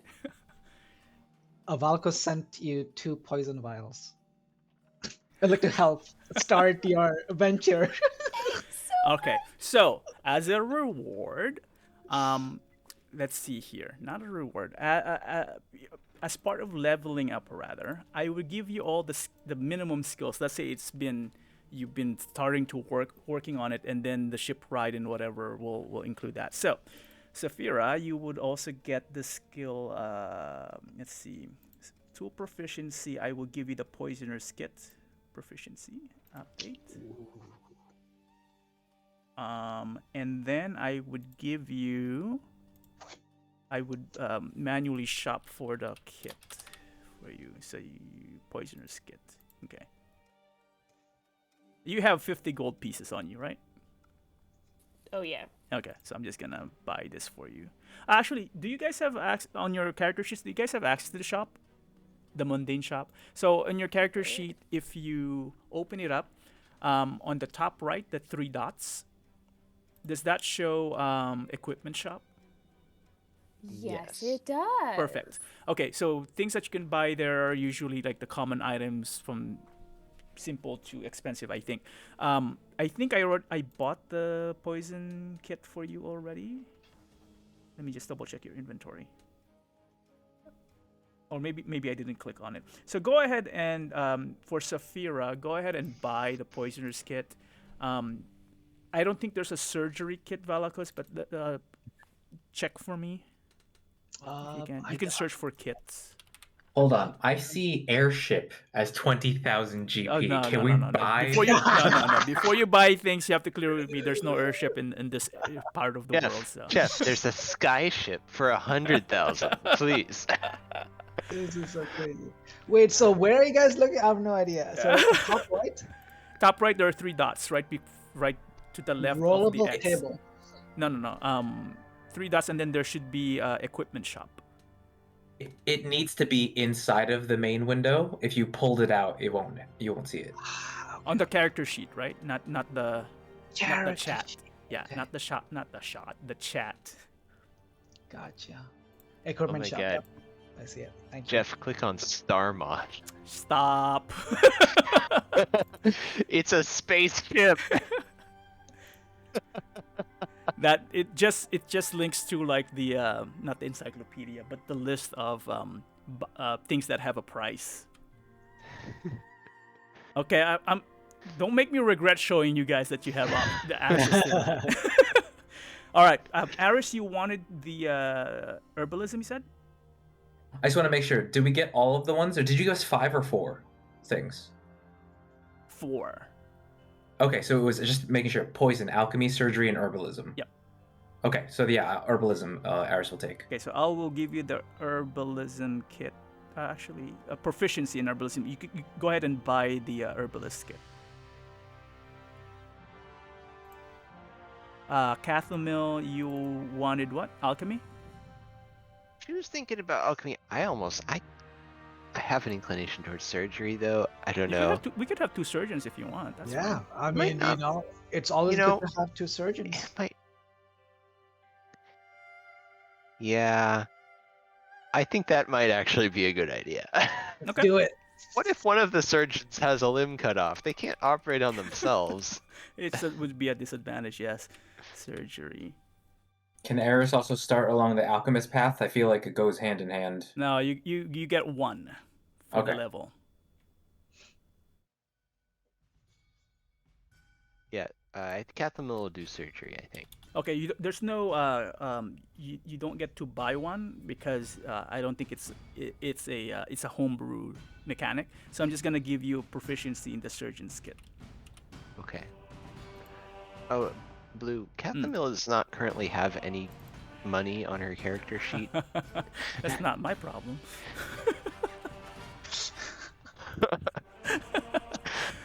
How much do you still have access to Hoax? Not in front of me, or at least I don't. You don't know where to go? Does the game still give me access to it? It's under extras. I don't Oh know wait. if Oh, here I pulled them up. Yeah. Let's see. you can move I the don't- money. You can Yeah, I send don't money know if- to Cathomil. Are these numbers even still accurate though? Because we Well, got like all that. technically, Hope also got the money from the Yeah, from and- all of our loot money. yeah from the loot. right? Yeah. So, yeah. How much? What's a reasonable amount of money that I should put in Cathomil's? Like, Go ahead and start with maybe 2,000 gold. We can always add. all right. And Aris, I think, is still the banker, or not? Are you carrying each of your own money now, or are you still consolidating? No. I could be, but yeah, we haven't talked about it in a long time. Damn, 2,000 gold weighs a lot. Yes, it does. Sorry, I had one more housekeeping question. One of the things that I got from the loot table roll was either 1 potion of superior healing or any 5th level spell scroll. I Oh. cannot cast 5th level spells. Balakos can. I don't know if you can. I don't know which is more useful because I know healing potions are now almost like impossible to come by. I also don't know what are 5th level spells that could be super helpful. Like, If you grab a ritual spell, I can transcribe it. what does that mean? Cathamil, though she maybe is not currently aware of this, has the ability to take if she has a written copy of a ritual spell, she can copy it into a tome that she carries and then cast it ritual. Attempt to copy it. Oh, okay, attempt to copy. And pay the cost of the special ink and In the time sync, but yeah. yeah. What Ren used to do. What Kira used to do. I mean, our 5th level spell is like more useful than like, because Superior Healing I think is the biggest healing potion. Superior would be the biggest.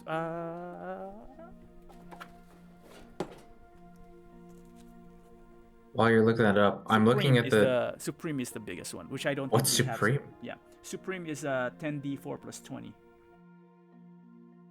and it costs regularly 20,000 gold. Ouch. That was before inflation. It was. That was the regular price before the Tyranny of Dragons. That's so funny. So with the herbalism kit, can I make potions? We'll get there. Oh. We'll get there. That's why I'm just trying to make sure that everyone has the thing. So you can decide about the scroll. You don't have to decide now. But you can, or Max or Shob can give you a list of the 5th level things or suggest something, and then we can. Unless you already have an idea, then I can give you the scroll right now. Yeah, if you guys have any ideas of like this would be great, like Sure. Sophia is open to sharing her wealth. A scroll of contact other plane would be interesting to me. I think actually I had discussed with Blue whether she might already know that one, but I believe that is a 5th level ritual. 5th level. There's Raise Dead is a 5th level spell. If you want. So if someone dies, I think up to 10 days since they died, you can raise them back. That's pretty handy. That can be a game changer.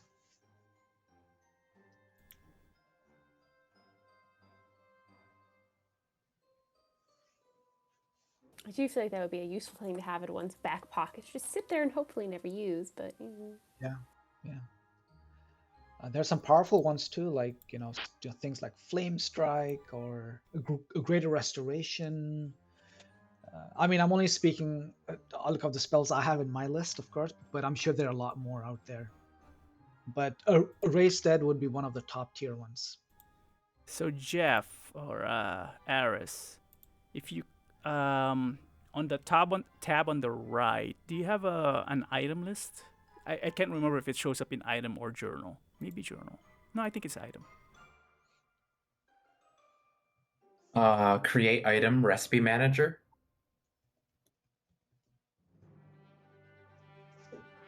Create item recipe manager?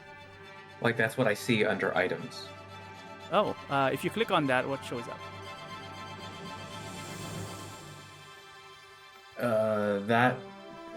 Okay, create item, I can literally type in whatever. That's not good. Oh, no. Listed, not yeah, an item that's listed, like a folder that showed up. Oh, I see something. The budding herbalist. Yes, you have a book. Okay. That yes, is your I do. book. Poisoner for Saphira, right? yes.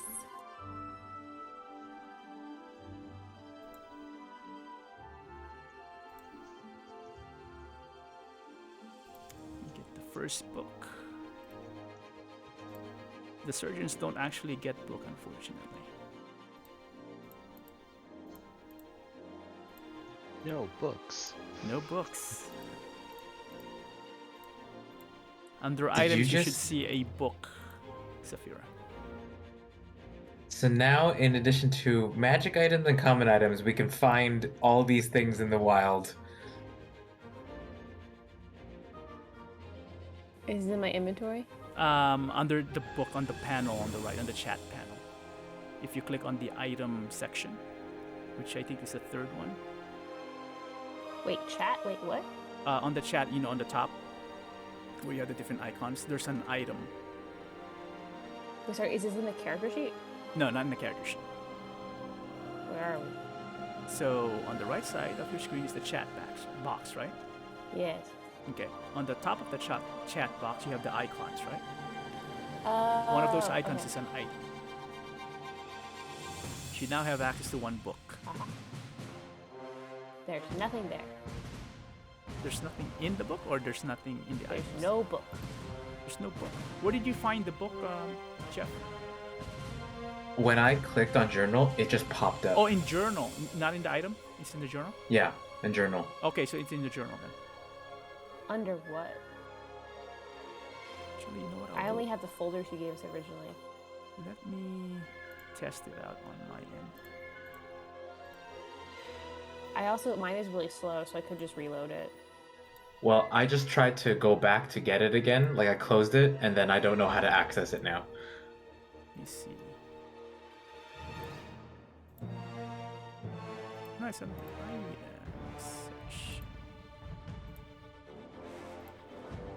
Oh, I'm sorry. It's on I items. thought it. Yeah, it's recipe manager. Under items. Yeah. There should also be a folder called Potion Crafting and Gathering. Yep, I see the recipe manager. Okay. Yeah, Recipe Manager. You should be able to open, click on it, and then you should be able to see things.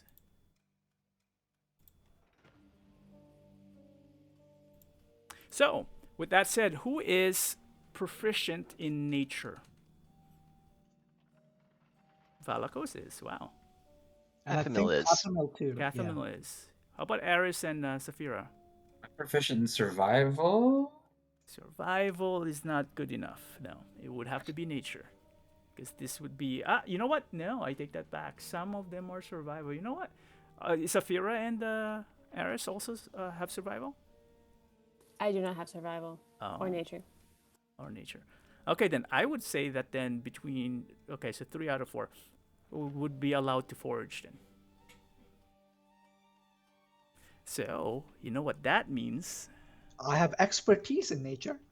Oh, Are we, well... wait, are we fishing? Is that what we're doing? No. This is another thing that I was preparing. Maybe I'm Wait, over-preparing. Have we arrived? There's Cathamil some boat trip things to do. Is this Yeah, after that? This is we're extending kind of like the preparation, leaving the keep and the boat ride together. We're Oh. in the middle of whatever that middle is. Okay. Here we go. Why? Is there something that Catherine wants to do? I had some flavor for Cathamil's boat Oh. ride. Okay. Let me just try this out real quick. First here.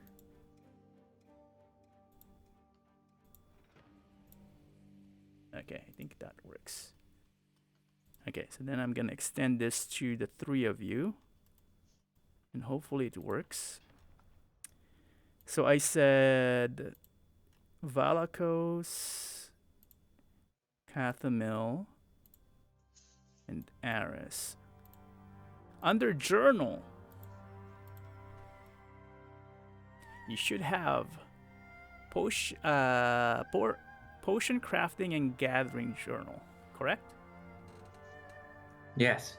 Under What? that should be gathering and harvesting, correct? What? No? Wait, hold on. Oh, I see. There's a journal tab in the character sheet, and I was confused. No, not in the character sheet, in the journal. I see gathering and harvesting. Yep. Yes. And then there's gathering and harvesting, which will open up a book of locations. And within those locations are potential items that you can harvest. Oh man. For each location, I'm just gonna give you a big high level. What we'll do is we'll spend that time. If you say I want to forage or whatever, that's fine. Just note that then I'll allow you to make a roll, because it's going to be a roll, depending on what the location is. But mind you that when you do a roll, what we call a pool when you're foraging, right? You're sharing a pool of chances. So let's say you're at the keep right now. So it's going to be maybe coast, right? So number 2, right? And if you click on coast, there's like 5 items that you can forage for. So far with me? Okay. So within the coast, you only have X amount of chances to forage. Okay, and that is shared between the 3 of you. Okay, that number you can get to it, but you cannot exceed it. And it refreshes depending on the location. So some of them refreshes every 24 hours, some of them after a week, things like that. Okay, and every time you forage, if you're successful, then you get a random amount of that item, whatever that item is. It's random. Could we try foraging in the coast right now? Yes, Wait. That's the point. So that's the reason why I was using that as an example. So for the coast, there are 8 pools, usually. It's winter, I should actually lower that. But there is a chance. So if you guys want to try it, so one by one, if you want to forage a particular, try it and see what you get, if you get anything. Can I These ask 2 items, by the way, questions? that they forage, you could obviously share it, give it away to your teammates, because these are the ingredients for those who actually got a book to build up, craft the potions or whatever, tinctures. So they're forging my stuff essentially. And Yeah. mine. Anyway. Okay, I did want to ask one question. So I don't have survival or nature, but one of the ranger things is natural explorer. And one of the, so obviously, like, I get these benefits for natural explorer only in my favorite terrain, Which is what is? Hang on, Urban, I think. I have a lot. Yeah, not the best for foraging. No. There is an urban It environment, was so that's what I'm saying. urban. Hang on, let me look. There's like 4 of them. Okay. But okay, the point being, one of the things is when you forage, you find twice as much food as you normally would. Like, I know this isn't technically food, but like, would that let me in my favorite terrain? Like, I'll allow it. Yeah. So stuff. what I did, Sarah, I also gave you access to it in the journal. So whenever we are in an urban environment, then I'll allow you to forage it. So basically, how you do it is you go to the journal. You should see a folder called Potions and Crafting. Potion crafting, rather, right?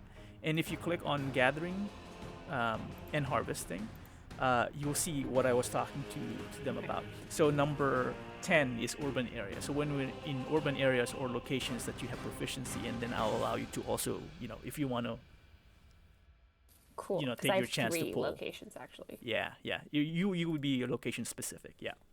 All right, thank you. Yeah. Is this automated? Yeah. Okay. So 'cause I wanted want you guys add to try it. D3. Oh, Okay. let's do it. All right. So who want to go first? Let's just see what the results are. There are 8 polls, so you guys can. I'm pulling. Okay. I Wait, tried to, I but do not instead I'm meet the missing requirements. herbalism kit. Yeah, Oh, same. that's right, because I didn't give you an. Wait, I thought I gave you an herbalism kit. All of you need a herbalism kit. I bought one. Let me check.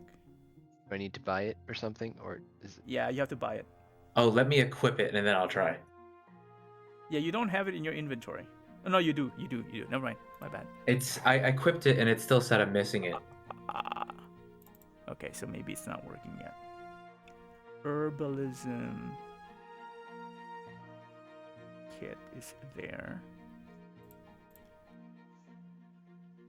Your proficiency in it.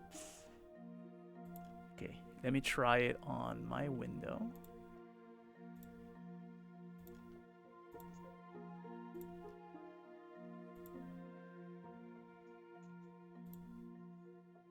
Ooh, I think. Let's see. You press gather, right? Oh, someone did something. Oh, someone did something. Cathamil did a 21, so I think that's a success. Right. Let's see. Do I? The another window is up. Press normal again. Oh yeah, because it's a combination of herbalism kit, and then it's going to ask you for a proficiency check. Nature skill check. Yeah, I nature see. skill check. Yeah. Oh. All right. Now Did what? Did that get you anything? Okay, now there's a gatherer mini game. Yeah, so now you click randomly. Okay, it looks like it goes increasingly fast, like Yeah. it's cycling between the different things. So if you want a particular one, click on it early.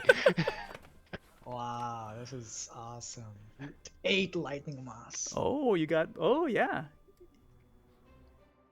Okay, All Blue, right. quick question on this. So, Valakos dabbled in like alchemy many Yeah, months ago. I think he stole Easy's alchemy kit.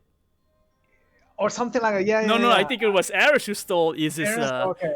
alchemist kit. So Valakos is not too much into it. Like he found books his real calling. So I still have some like ingredients which you had given me. So maybe not right now, but I wanted to pass them on to Eris or Saphira, whoever could use them. But I'm sure they're not tied to these exact same Yeah, not herbs. yet. Yeah, yeah. So I'll check. Uh, Is it in your character yeah, sheet or somewhere? yeah. I have things like a blood felt mushroom Okay. and a few things, but the important ones are two: a vial of howler blood. I have 6 vials.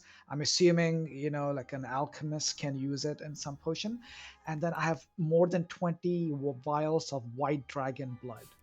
And I know we talked about this. You were saying, hey, initially when we tried this, I wasn't giving too much credence or too much power to this blood, but when you read the Fishman's a book or something, like you said, a dragon's blood makes a potion really powerful. So I have a lot of that. I want to hand it out to Saphira and Eris to craft even more potent poisons and potions.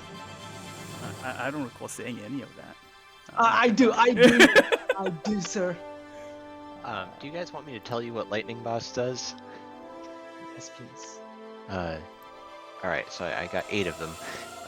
This light blue moss grows only where lightning has struck and gives off a faint static electric shock when touched. If rubbed on the bottom of a creature's feet or pair of shoes, the creature's speed increases by 5 feet for 1 hour. Could be handy if we need to get around quickly. Handy for a dwarf whose speed is only 25. Someone wearing cumbersome boots. Valakos. Jeff, is still not working for you? Can you walk me through what you're clicking on? Yeah, so I have the gather and harvest Mm-hmm. thing up. I think you can actually see it a little bit Yep. on the screen, but and I have the herbalism kit equipped, and I'm just hitting gather at the bottom. Okay, so you're on coast, right? 2, 4, 5, and then you're clicking on gather, and it's not letting you do anything.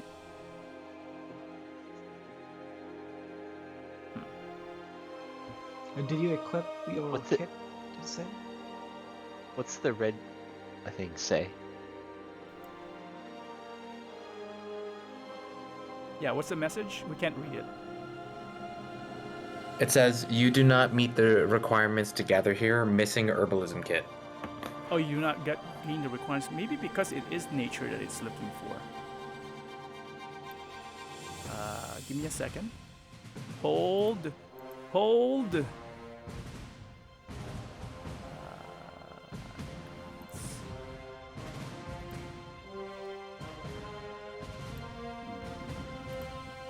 Trying to figure out where I update it.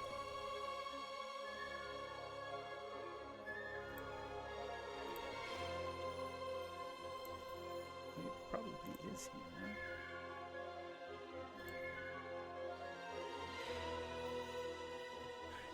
Yeah, it does. Well, hold on. If I remove this, I can't do this. If I do this,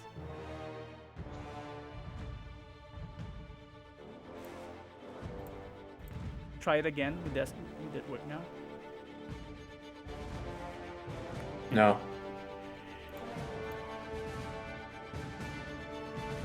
You said you are proficient in survival, right? I'm actually an expert in survival. You're an expert in survival. Okay. Gathering Ghost. Time Pulse. Which is true. I never came close to death at all in our previous campaign. That's so true. So many, revelations waited until the final battle. Because Eris is too afraid to die. Oh, that was so awesome. I don't see the difference between you and Catherine except for the skill. 500 minigame. Maybe try updating your skill to nature and see if that works. Yeah, I'm just gonna click on nature as a proficiency and then see if that. See if that works. And then Valakos can try as well. Sophia, you can It actually. didn't work. Huh? It still didn't work. Valakos, does it work if you try it? Let me try. Okay. I am gonna equip herbalism kit and attempting. What the hell is my herbalism kit? There it is. Okay. Gathering coast, you said, right? Mm-hmm. It's allowing me to. I'm hitting normal. Yeah, it works for you. Yeah. Nature check. Whoa, whoa, whoa, whoa, whoa. I got Gillyweed. Gillyweed. Sounds like something to use in a poison vial. What does it do? Gillyweed. I love these names. This emerald green kelp is found underwater and is always covered with tiny air bubbles, which makes it easy to spot by a trained herbalist. So that is something I can use. I need one other ingredient, and I can make a potion where you wouldn't need to drink water for 2 days. So it'd be great for deserts if we ever encounter. Yeah, and it actually shows me where you can use it. Potion of water breathing, elixir of health, patch up potion, quenching filter. So I'm sending it over to you, man. Wow. So I don't know why Aris can't pull. Maybe try just like reloading the. I don't know. Maybe that wouldn't matter. You bought the herbalist kit yourself, right, Jeff? I did. I'm gonna reload just to see. I don't know if that'll do it, but.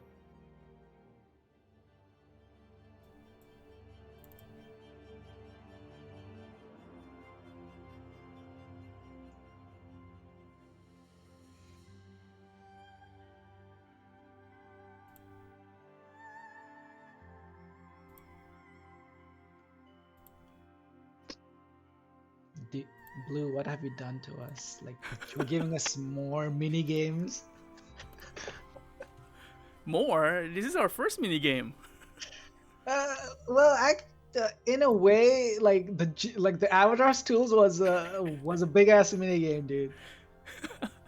I wish I could automate that so then I don't have to manually open it. Just the roll would just randomly open an entry, but it's a little bit more complicated. You have vision, my friend. It's great. So I really say, Shoaib, if you have time to actually go in Foundry, because the API is just so you can just do a lot with the APIs and just going on the building off of the modules that are already there and then just creating your own. If I have time, if I don't have a full-time job. Hey, like you said, this can be like your retirement. Like you can build like modules for people. People are doing that, like the 3D model. That's pretty good, yeah. Jeff, did it load? Okay, it has loaded. Okay, so I gave myself what do you call it? Nature, and now it worked. Oh yeah. Okay, now change it back to survival and take off nature and see if. Wait, did it just decrease our rolls though? I see 5 remaining pulls now. 8, 7. Wait, did someone do a third? It should be 6, probably. Yeah. 8, 7. Yeah, I just used a roll. Should I just? I can't give it back. Alright, should I just do it? Yeah, just do it. Okay. And I mean, again, this is just a trial. It's not gonna go away, guys. It's not like, all the Oh. pulls are gone. And it has situational bonus. Can I use my bolstering magic? It doesn't really. Actually, you know what? Because I can add a modifier there. Yeah, I guess that's fine. Yeah, I guess it's fine. 1d3.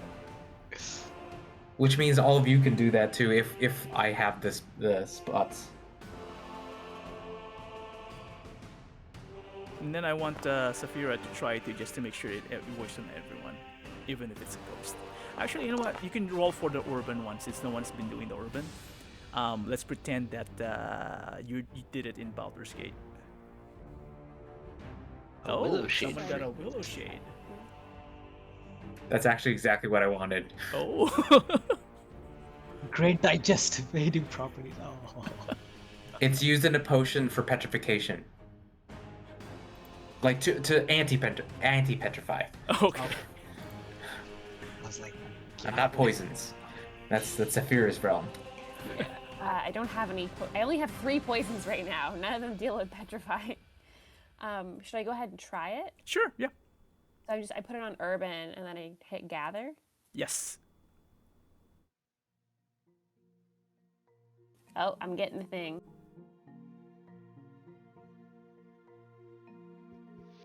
Yeah, missing herbalism kit, so I won't. Okay, do so it. go ahead and buy one.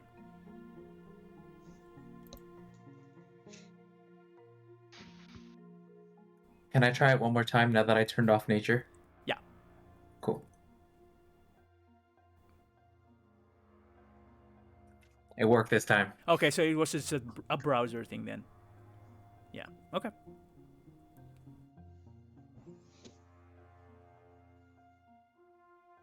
Might as well roll for it. Might as well continue. Yeah, what you get, Jeff? I mean, we should use all their pulls, right? Because we should deplete Yeah. it and let them refresh. Oh, I think Aris failed. Oh no! Look, if you wish, like, I mean, like, I don't need any of these items, so, like, I have expertise. I can, pull them and then I can hand them off to you guys. I Yeah, want to do sure. Can I another try one. Can I add the 1d3 too? Go for it. Or is that yeah, an if Eris it's, thing? yeah. Yeah. I'm gonna go ahead and do another one. Or Add the I'll wait. 1d3. I have 4 exactly, so 1 for everybody. Nice. Oh, I rolled a thing. Did I get any? Oh, I roll again? Yeah. It's one is for the herbalism, and then the other is to actually find something.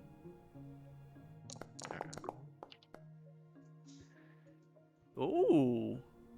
I didn't wait, what am I? I'm supposed to click gather there? You already got something. You got baneberries. Am I supposed to hit as many times as I can? No. Just once for this one. Just to make sure it tests. The coast is fine for them to roll. I guess that's a lot of pulls. Urban is slightly different, but yeah. You guys are just collecting things. Oh. Wait a second. Yeah. I just realized it did a nature skill check instead of survival skill check. So it just calls it that because I can't change the name. But Well, Saphira did perception skill check. Right, because that's specific to the urban thing. The label is different per the plant. So basically what it does is the herbalism just is the gateway to then allow the ability score. The ability is based on the plant that it gets pulled, right? So the label is something I can't change, but you can see that it changes from intelligence to wisdom or whatever based on that. I think that's how it's working, but So Valikos, you just got white ghost orchid seeds. What do they do? Actually, you can click it too, and it shows up. It Wait. has something to do with resurrection spells. Well, Yeah, I didn't. because if it's ground I and just- scattered over a dead body, it's affected by the resurrection spell. Well, when I clicked on it in my inventory, it gave more details than what I see when I'm like clicking on it there. Oh, interesting. Okay, Right. now I want to pass this on to Eris, but I only see Wolfrus' name here. Oh no! Cathamil failed to gather.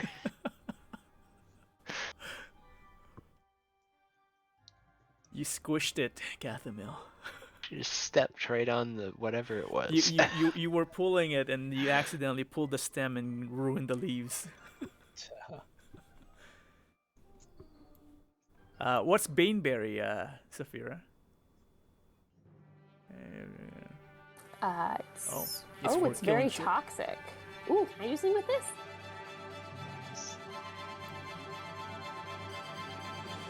Let's see. Not with anything I currently have. I only have 3 recipes and none of them call for this. I feel like it might come in handy later though. When you do get the ingredients you need for your crafting, well, today only, let me know. I don't think I've gated the crafting against skills yet, so it's automatic success all the time, which I don't want. You don't want that. It's still fun. I love winning. But to craft, in case you guys are interested in knowing, so those who can craft, so those who have the books, right? So that's Aris and Saphira, because no one wanted alchemy. Oh, I just saying, what happened? Oh, so someone was just passing things around. If you open your character sheet, so Saphira and Aris, on top of the character sheet should be a crafting tab. Yes, I cannot open it though. Oh, you can't? Okay. Like when we click it, it does nothing. I can open it and it just brings back up the budding herbalist. Yeah. And then that's where you okay. choose like which one you want to craft. It doesn't show it to you? Okay, yes. It does? did. I just already had it open, so. Oh, got it. Okay. And then you can click on like which item you want to craft, and then it's gonna ask you. It's gonna show you like which ingredients you already have versus not. Is that the same thing as going to the recipe? Yes. Okay, so you don't have to go to your character sheet. Okay, so that's a shortcut. I'm gonna make a thing. I'm gonna make willow shade oil. Yeah. Oh, wait. So don't craft yet, because again, I Oh. didn't gate it with a skill yet. Oh. Okay. Did you craft it? No, I didn't. Okay, hold on. Let me make sure that you're the herbalist guy. What is the thing that you're trying to make? Willow shade oil. Okay, I see it. So let me try to remember how to gate this. Wait, did Valakos just get more willow shade? Hell yeah! There's one more pull left. Who wants to do it? We don't have Dream Lily yet, so you should aim for Dream Lily, whoever does it. You guys are so completionists. All right, I'm going for it. Okay. Go for it, Valakos. Remember to keep adding the 1d3. Oh shit. Yeah, Like what? To everything. Any ability check is 1d. You get the 1d3 as well. Oh Yeah. damn it. Okay, I haven't been doing that. Okay, thank you.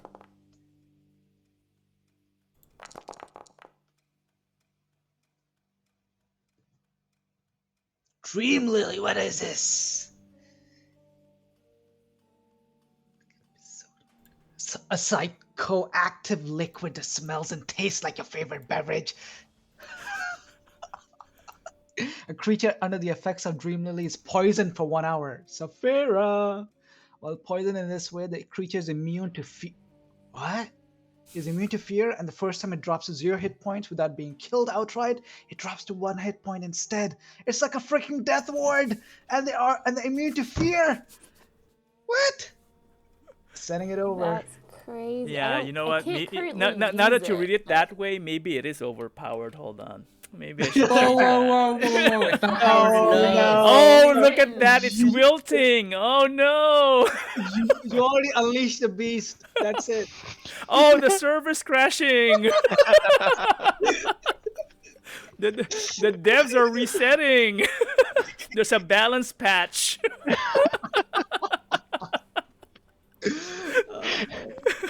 This is so good. I'll see how it works. Everyone's like, deja vu, a glitch in the matrix. You know what, Eris? Go ahead and try crafting anyway before I gate it. Just see if it works, if it actually creates it.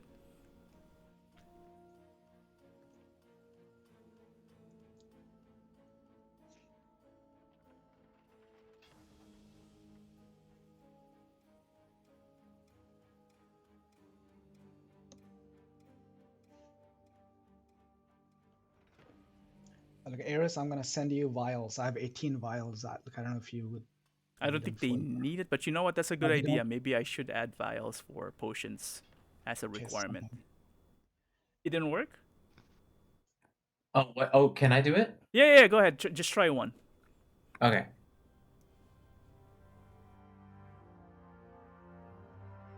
Ooh, so it just automatically does it, right? Cool. And I have 4 clay pots apparently. So, assuming that will help Blue, with something. Can I ask an organization question? Yeah. So right now things are a little scattered in the inventory. Like one of the Dream Lily got filed under consumables, but the Baneberry got filed under loot. Yeah. The reason behind that is because the Dream Lily you can actually eat because it has an effect. The Bane does Okay. not. It's just an ingredient for a potion. So even if you eat it, nothing happens. That makes sense. Thank Yeah. you. And the good thing about it though is if you're actually crafting, it will tell you if it's in your inventory, right? So you don't have to look for it.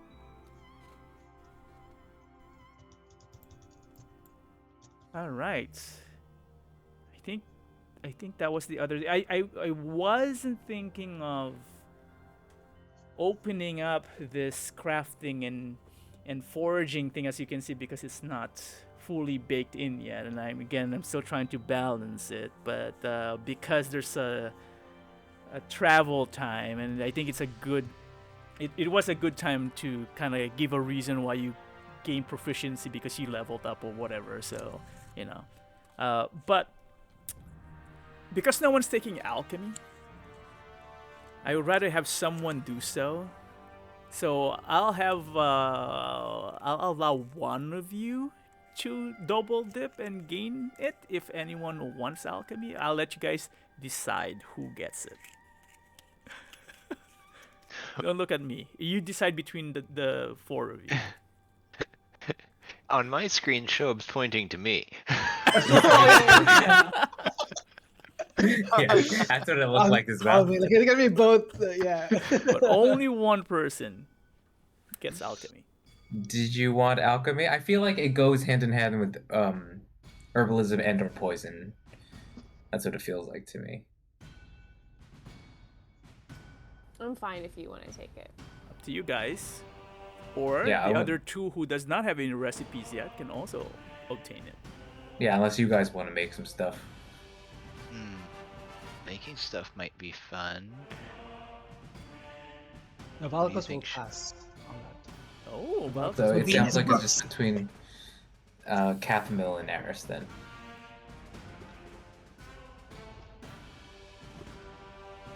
I mean, I would probably enjoy making stuff. I don't know.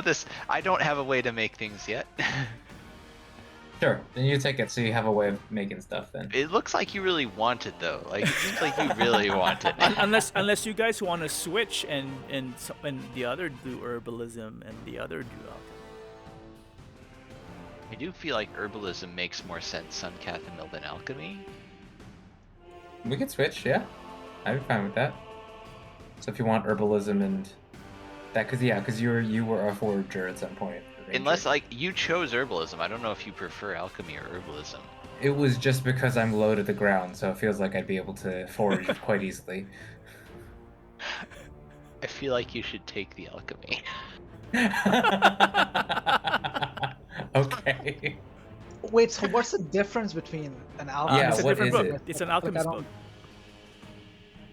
The So- recipe. So for crafting, Yeah. right? Because you don't have visibility to it, Showa. Basically, what I'm doing is for those who are proficient or we're giving the kit to, they receive the beginner's book, and the beginner's book has the recipe to create certain things. Ah, okay. Could you So give an example of what? Because I don't understand what the difference between alchemy and herbalism recipes. Herbalism. Let's see. Alchemy is for creating gold. Not necessarily. No, not in this case. um, Alchemy can allow you to create more utility-based potions, or mundane potions, kind of like the ink that you need for transcribing to your book. Cathamil would be under alchemy. You can create fake blood. You can create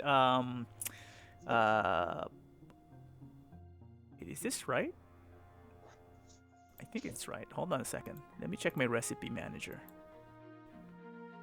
Alchemy. Was it something powerful that you paused at?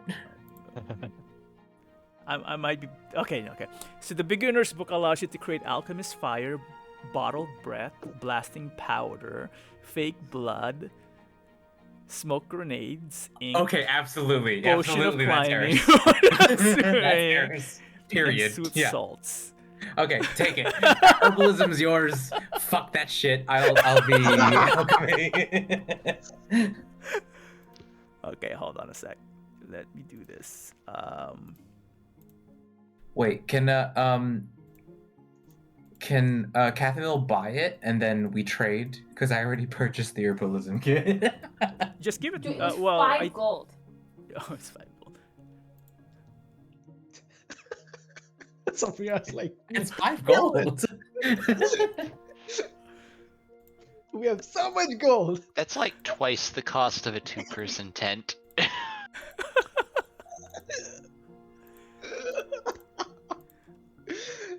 Okay, Cathamil under items, you should now have access to the recipe.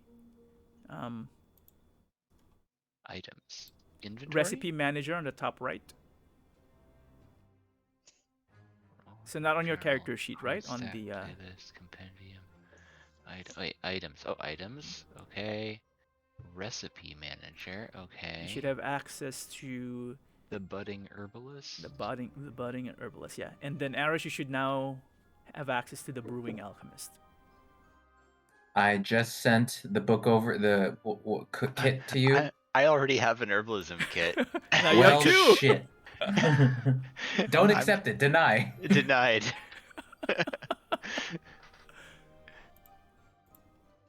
I had to get one to forage. Do I need to buy an alchemist kit? Yes.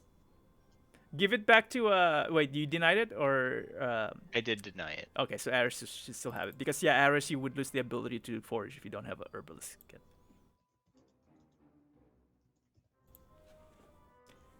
Alchemist supplies.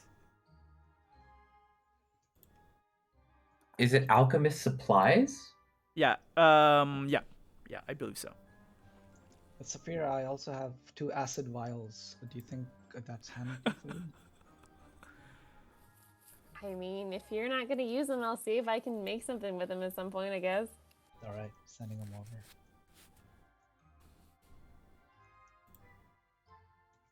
What are you Under laughing at? alchemist supplies, I have activity, and there's a bunch of things I can do for a DC check. One of them is start a fire, DC 15, and I was like, that's not DC 15 for Aris. You'll get an advantage.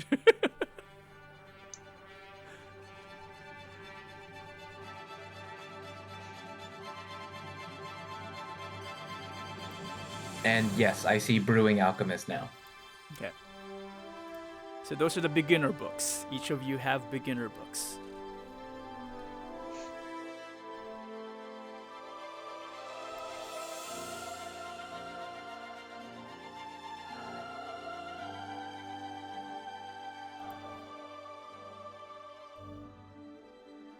Ocean of plant speak. You can talk to plants for 5 minutes. Nice. So, who went with alchemy? Who went with herbalism? I've got the herbalism.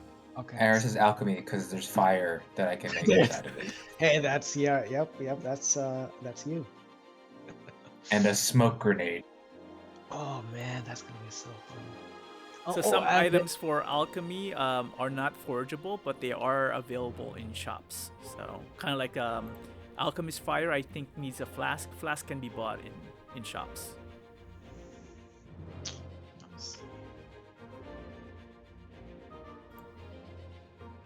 You get what I'm saying?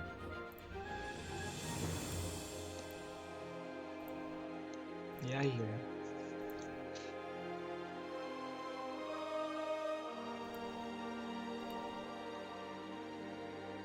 And some of them may not even be available in shop or thing yet.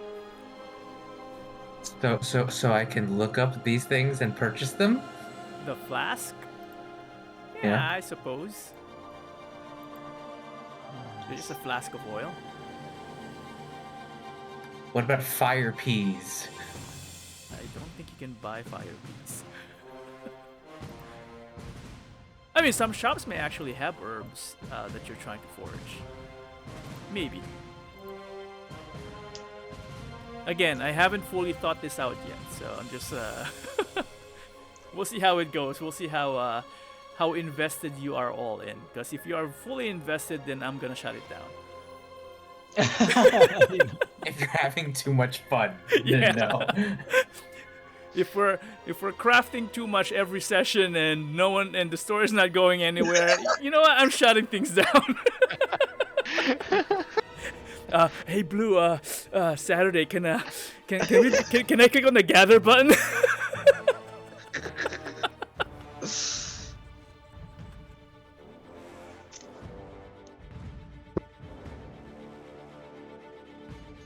All right. But yeah, Blue, like as part of your thought process on this, if you could also think about the dragon's blood and have Oh some- no. There is a recipe using There's- draconic blood. Yeah. Okay, and is that for an herbalist or alchemist? Oh, I Assuming don't know. They have to tell Okay. you once they get a book. Yeah, exactly. So once you find a book, I have like 20 vials of Arotothor's blood. So Hopefully, it's still good. it's dragon's blood. Come on, dragon's blood. Yeah, exactly. Volatile. It's a white dragon's blood. I'm Yeah. assuming it's half frozen. You wish. Let's see if it's still potent. Yeah, that's true. That's true. Anyway, well, I think Jeff is still looking at stuff. Yeah, I'm good. Yeah, Well, let's what go. are you Let's get looking money. at, Jeff? I'm reading all the potions. Wait, what potions? You shouldn't have a lot of potions as an alchemist, as a There's budding alchemist. 9. Well, you don't have to read about an ink. No, but I want to know about sooth salts, and then I was trying to figure out where do I get some of these items because some of them sound like we have to kill, stuff. Nice. Some come from creatures. Blue says he doesn't like things crunchy, and then he gave us this. Yep. Well, this isn't crunchy. This is automation.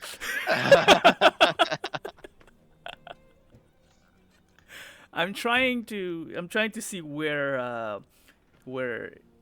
each of us have an area that we enjoy most. I like the storytelling piece, and messing around. Shoaib likes the story, but also I think lasting impressions that changes the world and the characters.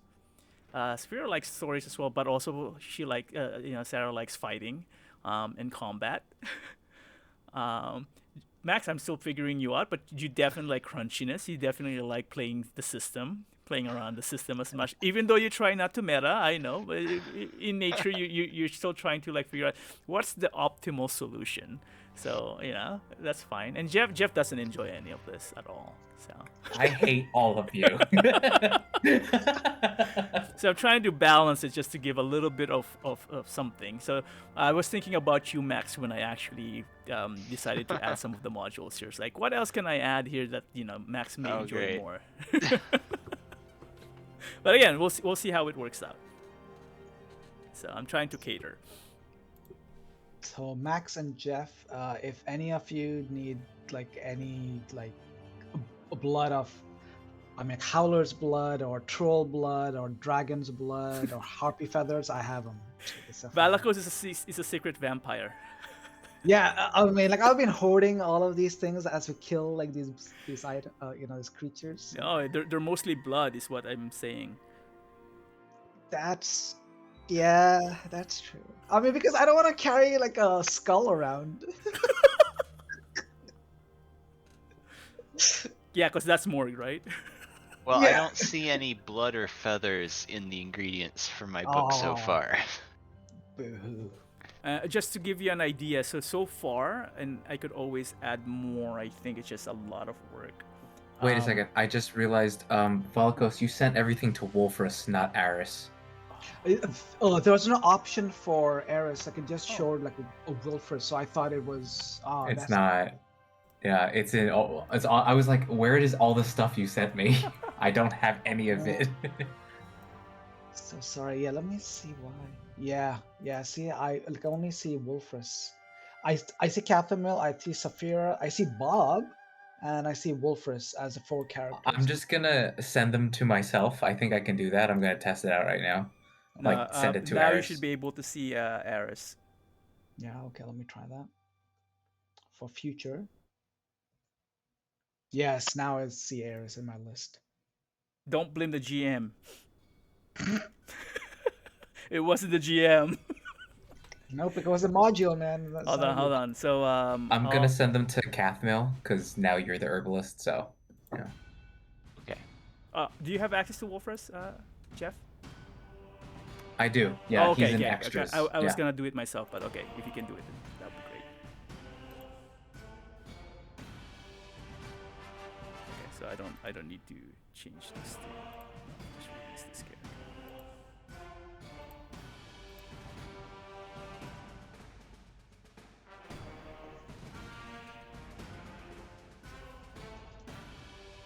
Alright, so with this newfound skill and knowledge, as the party tries to share their experience and show off their new skills, well, except for Valakos, who doesn't actually have a target for surgery, we'll actually. Is there a mechanic? I need to. Actually, I probably won't do that tonight, but I haven't memorized the instructions in the journal yet. But there's a. Get familiar with the surgery mechanic. There are 3 requirements when you're actually to even start an actual surgery. It has to be obviously a place of a good place to do surgery. You have to be. It's a concentration, and it's a skill challenge as well, depending on the injury. Some you can only do a one attempt a surgery. If it fails, it fails. Some you can do multiple attempts and it has a grade of success. And some, if you fail, the patient dies. So be careful. Wow. Okay. No pressure, eh? No pressure. Yeah, it really just depends on what you're trying to operate on. And each attempt takes 30 minutes. Makes sense. Yeah. So if any spells are cast on you, it's going to be per attempt, because I don't think there's a lot of spells that last more than the modifiers that last more than a few minutes. Yeah, that's true. Yeah. There are only a few which go like an hour. Yeah, exactly. My bolstering magic, I can, if I use 3 of my 4, would cover you. You get a plus 1d3 for the entire thing. Nice. For half an hour? Because each of my things is 10 minutes. 10 minutes. Oh wow. Yeah. Okay. So I have 40 minutes worth of it essentially. But the roll is once per 30 minutes for surgery. So you can bolster one attempt 30 minutes. Right? Yeah. Okay, I think we're saying the same thing. Yeah, and in exchange I burn 3 of my 4. Yeah. Okay. Exciting stuff.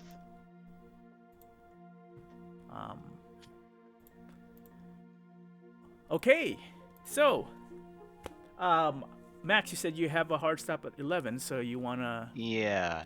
Do you want to close things off with you said you were saving something for the ship, or do you want to do that? Oh yeah, I had a little bit of narrative for Okay.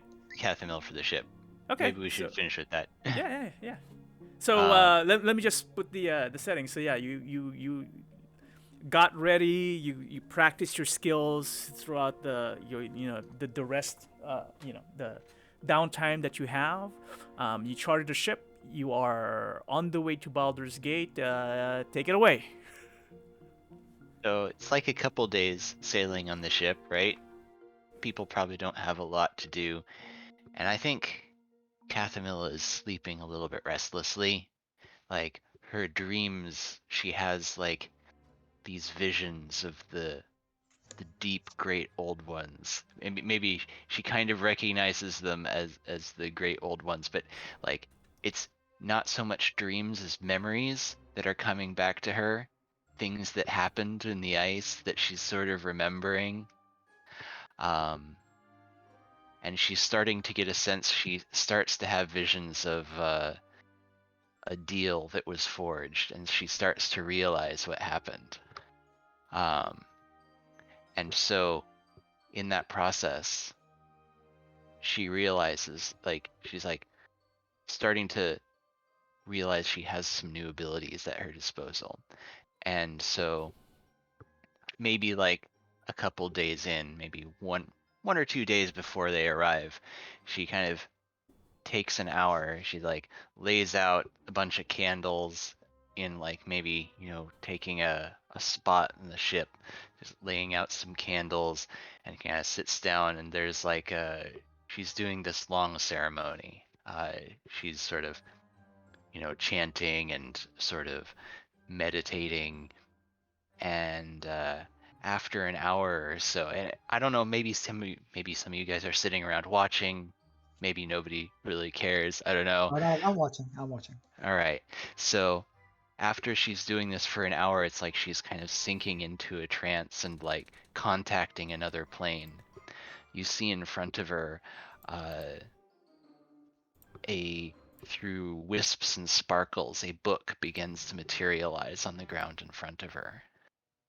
And as the book sort of comes into being and sort of forms solidity in front of her, she sort of wakes up and emerges from her trance.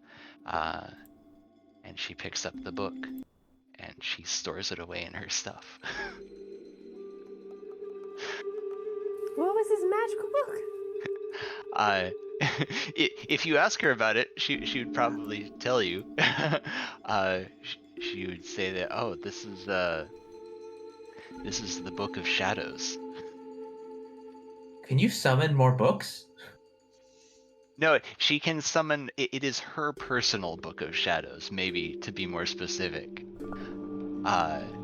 And she can summon her Book of Shadows. She realized that this book existed for her, and she had become separated from it. And by contacting her patron in the other realms, on the other planes, she was able to have her book brought back to her. Describe the book. Oh, goodness.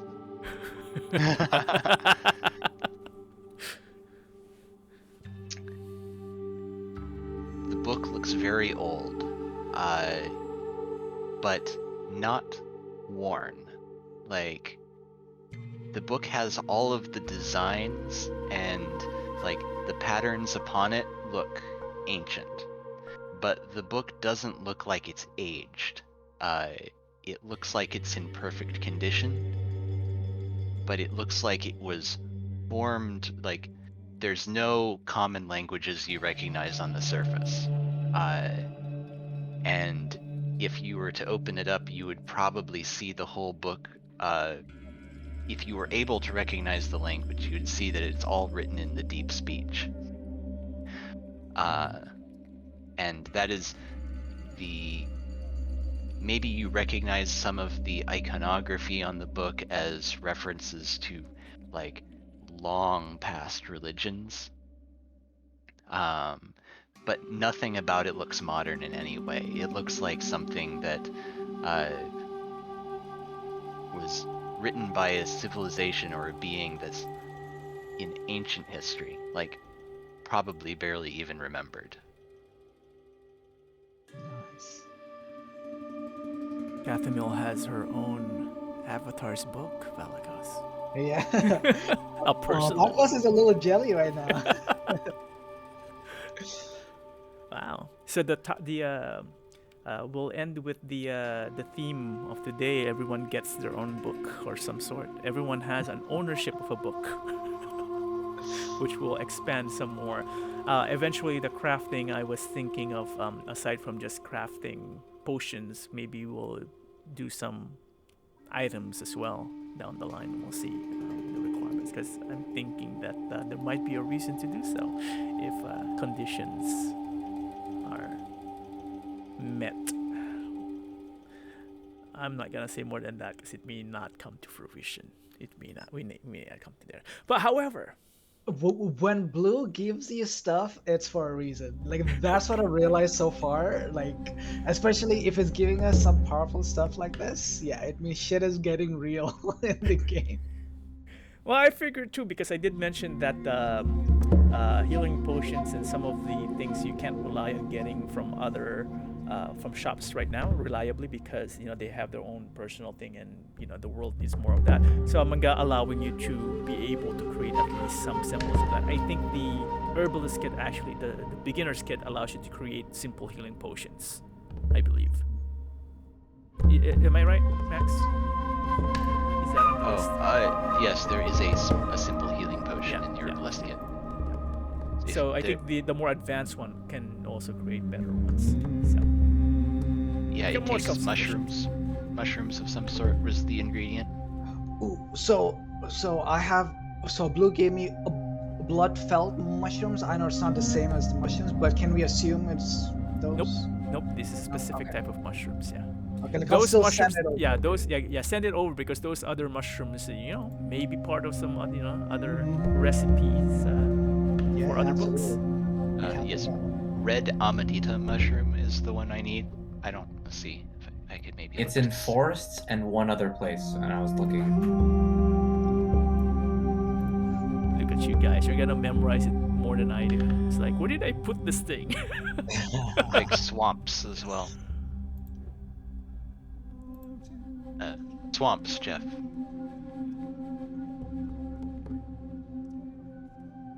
Oh yeah.